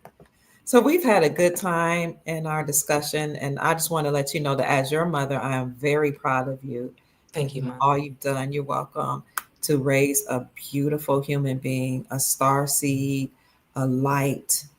He tells me about, some of the psychic abilities. Like he told me about teleporting. I remember when he teleported. He told me, you remember that? He teleported from. I do remember that, and I can't say it didn't happen because I was there, and so, but it's hard for me to say that it did happen. So I'm like, he said it happened. He told me I was here and I teleported to. And sometimes when he and his cousin Mia are very close, when she speaks, he'll finish her sentence, or when I'm thinking things, he'll say it. And I was talking to him about today about his psychic abilities. He said, yes, that's why I can finish sentences. He's just amazing based on the way that you were so intentional in raising him, starting from the womb. Yes, you're welcome. Thank you. And We're I am working very, on his modesty. say it again. Working on his modesty. He just knows who he is. And one of the Yeah. things he told me, like, he has a great mission, and I won't share it because that's for him to share. But the mission that he intends to do for people, particularly people that have been struggling through war, it's amazing. And geopolitical unrest, it's phenomenal how he says he's come to help them. But that's for him to tell, and his love for precious metals that his grandma put in him. I love that. But everything that you've done with raising him, what you've done in your business, just being true to who you are, no matter what, even if people don't understand who you are or what you're doing or why you do it, you stay true to who you are. And that's something to be very admired. Thank you. You're welcome. So, Soul Tribe, we appreciate you. We love you so much. Sarah, you gave your final words. Anything else you'd like to say? I would just like to say thank you so much for having me on your platform, and You're thank you welcome. for everything you've done for me. And I love You're you welcome. so much. I love you too. Thank you. Family, thank you for watching the show. Thank you for all of the help that you've given to the Soul Tribe. If you are interested in joining our private membership group, we do talk about, what do we talk about? We talk about investments. We talk about how to take things off of your credit report. We answer questions that we might have. I taught the Soul Tribe how to create their own mission statement, their own vision statement for themselves and their family members. And we just do a lot of bonding off online with our, with the membership group, but out of the public eye of everyone else. So if you're interested in joining my private membership group, family, I'm going to put the link here in the description and in the comment section that is here, or you can go to any video on my YouTube page, and my YouTube handle is at Dr. Kia Pruitt Official.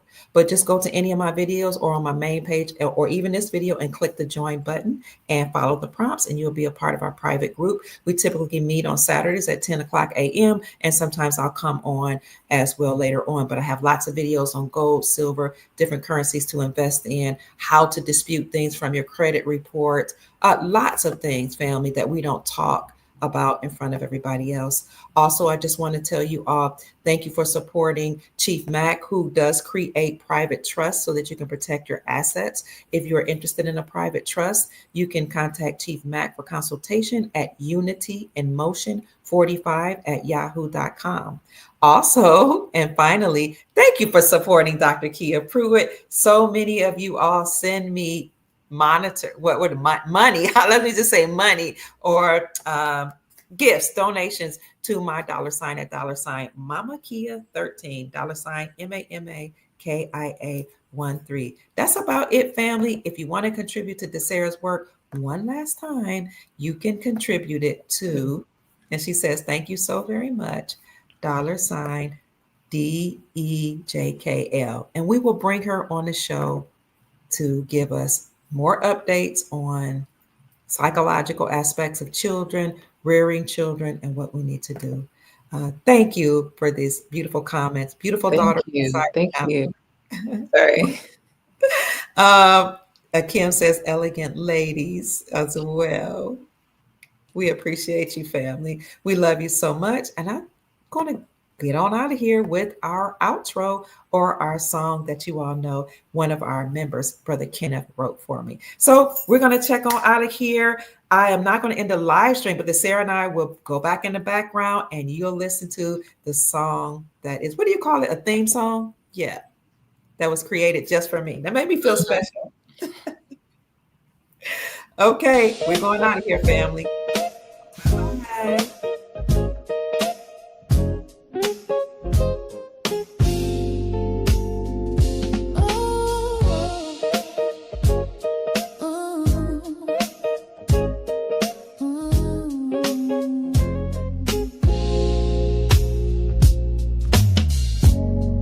Dr. Kia preached, shining wisdom's light, teaching soul tribe how to see through the night.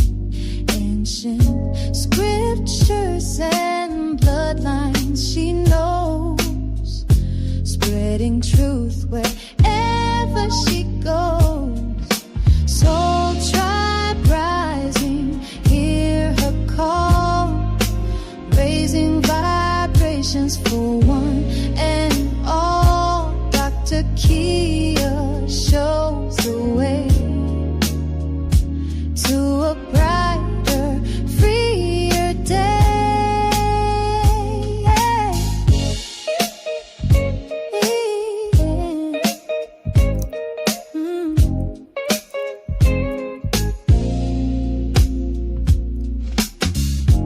Through her channel, knowledge flows, breaking chains that hold us close, teaching paths to abundance and wealth, guiding others to free themselves.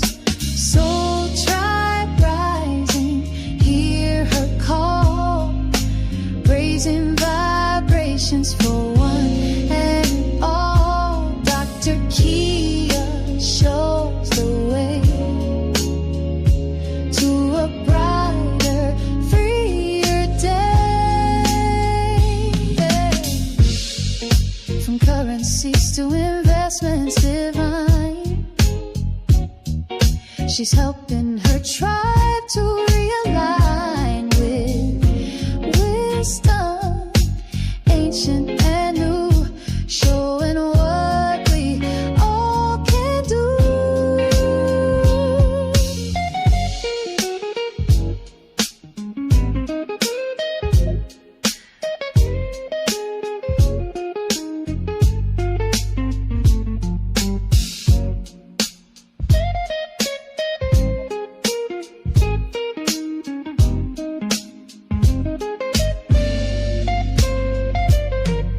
Soul tribe rising, hear her call, raising vibrations for one and all. Dr. Kia shows the way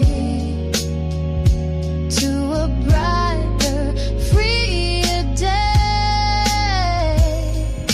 Soul tribe rising, hear her call, raising vibrations for one and all. Dr. Kia lights the way to a new and brighter day.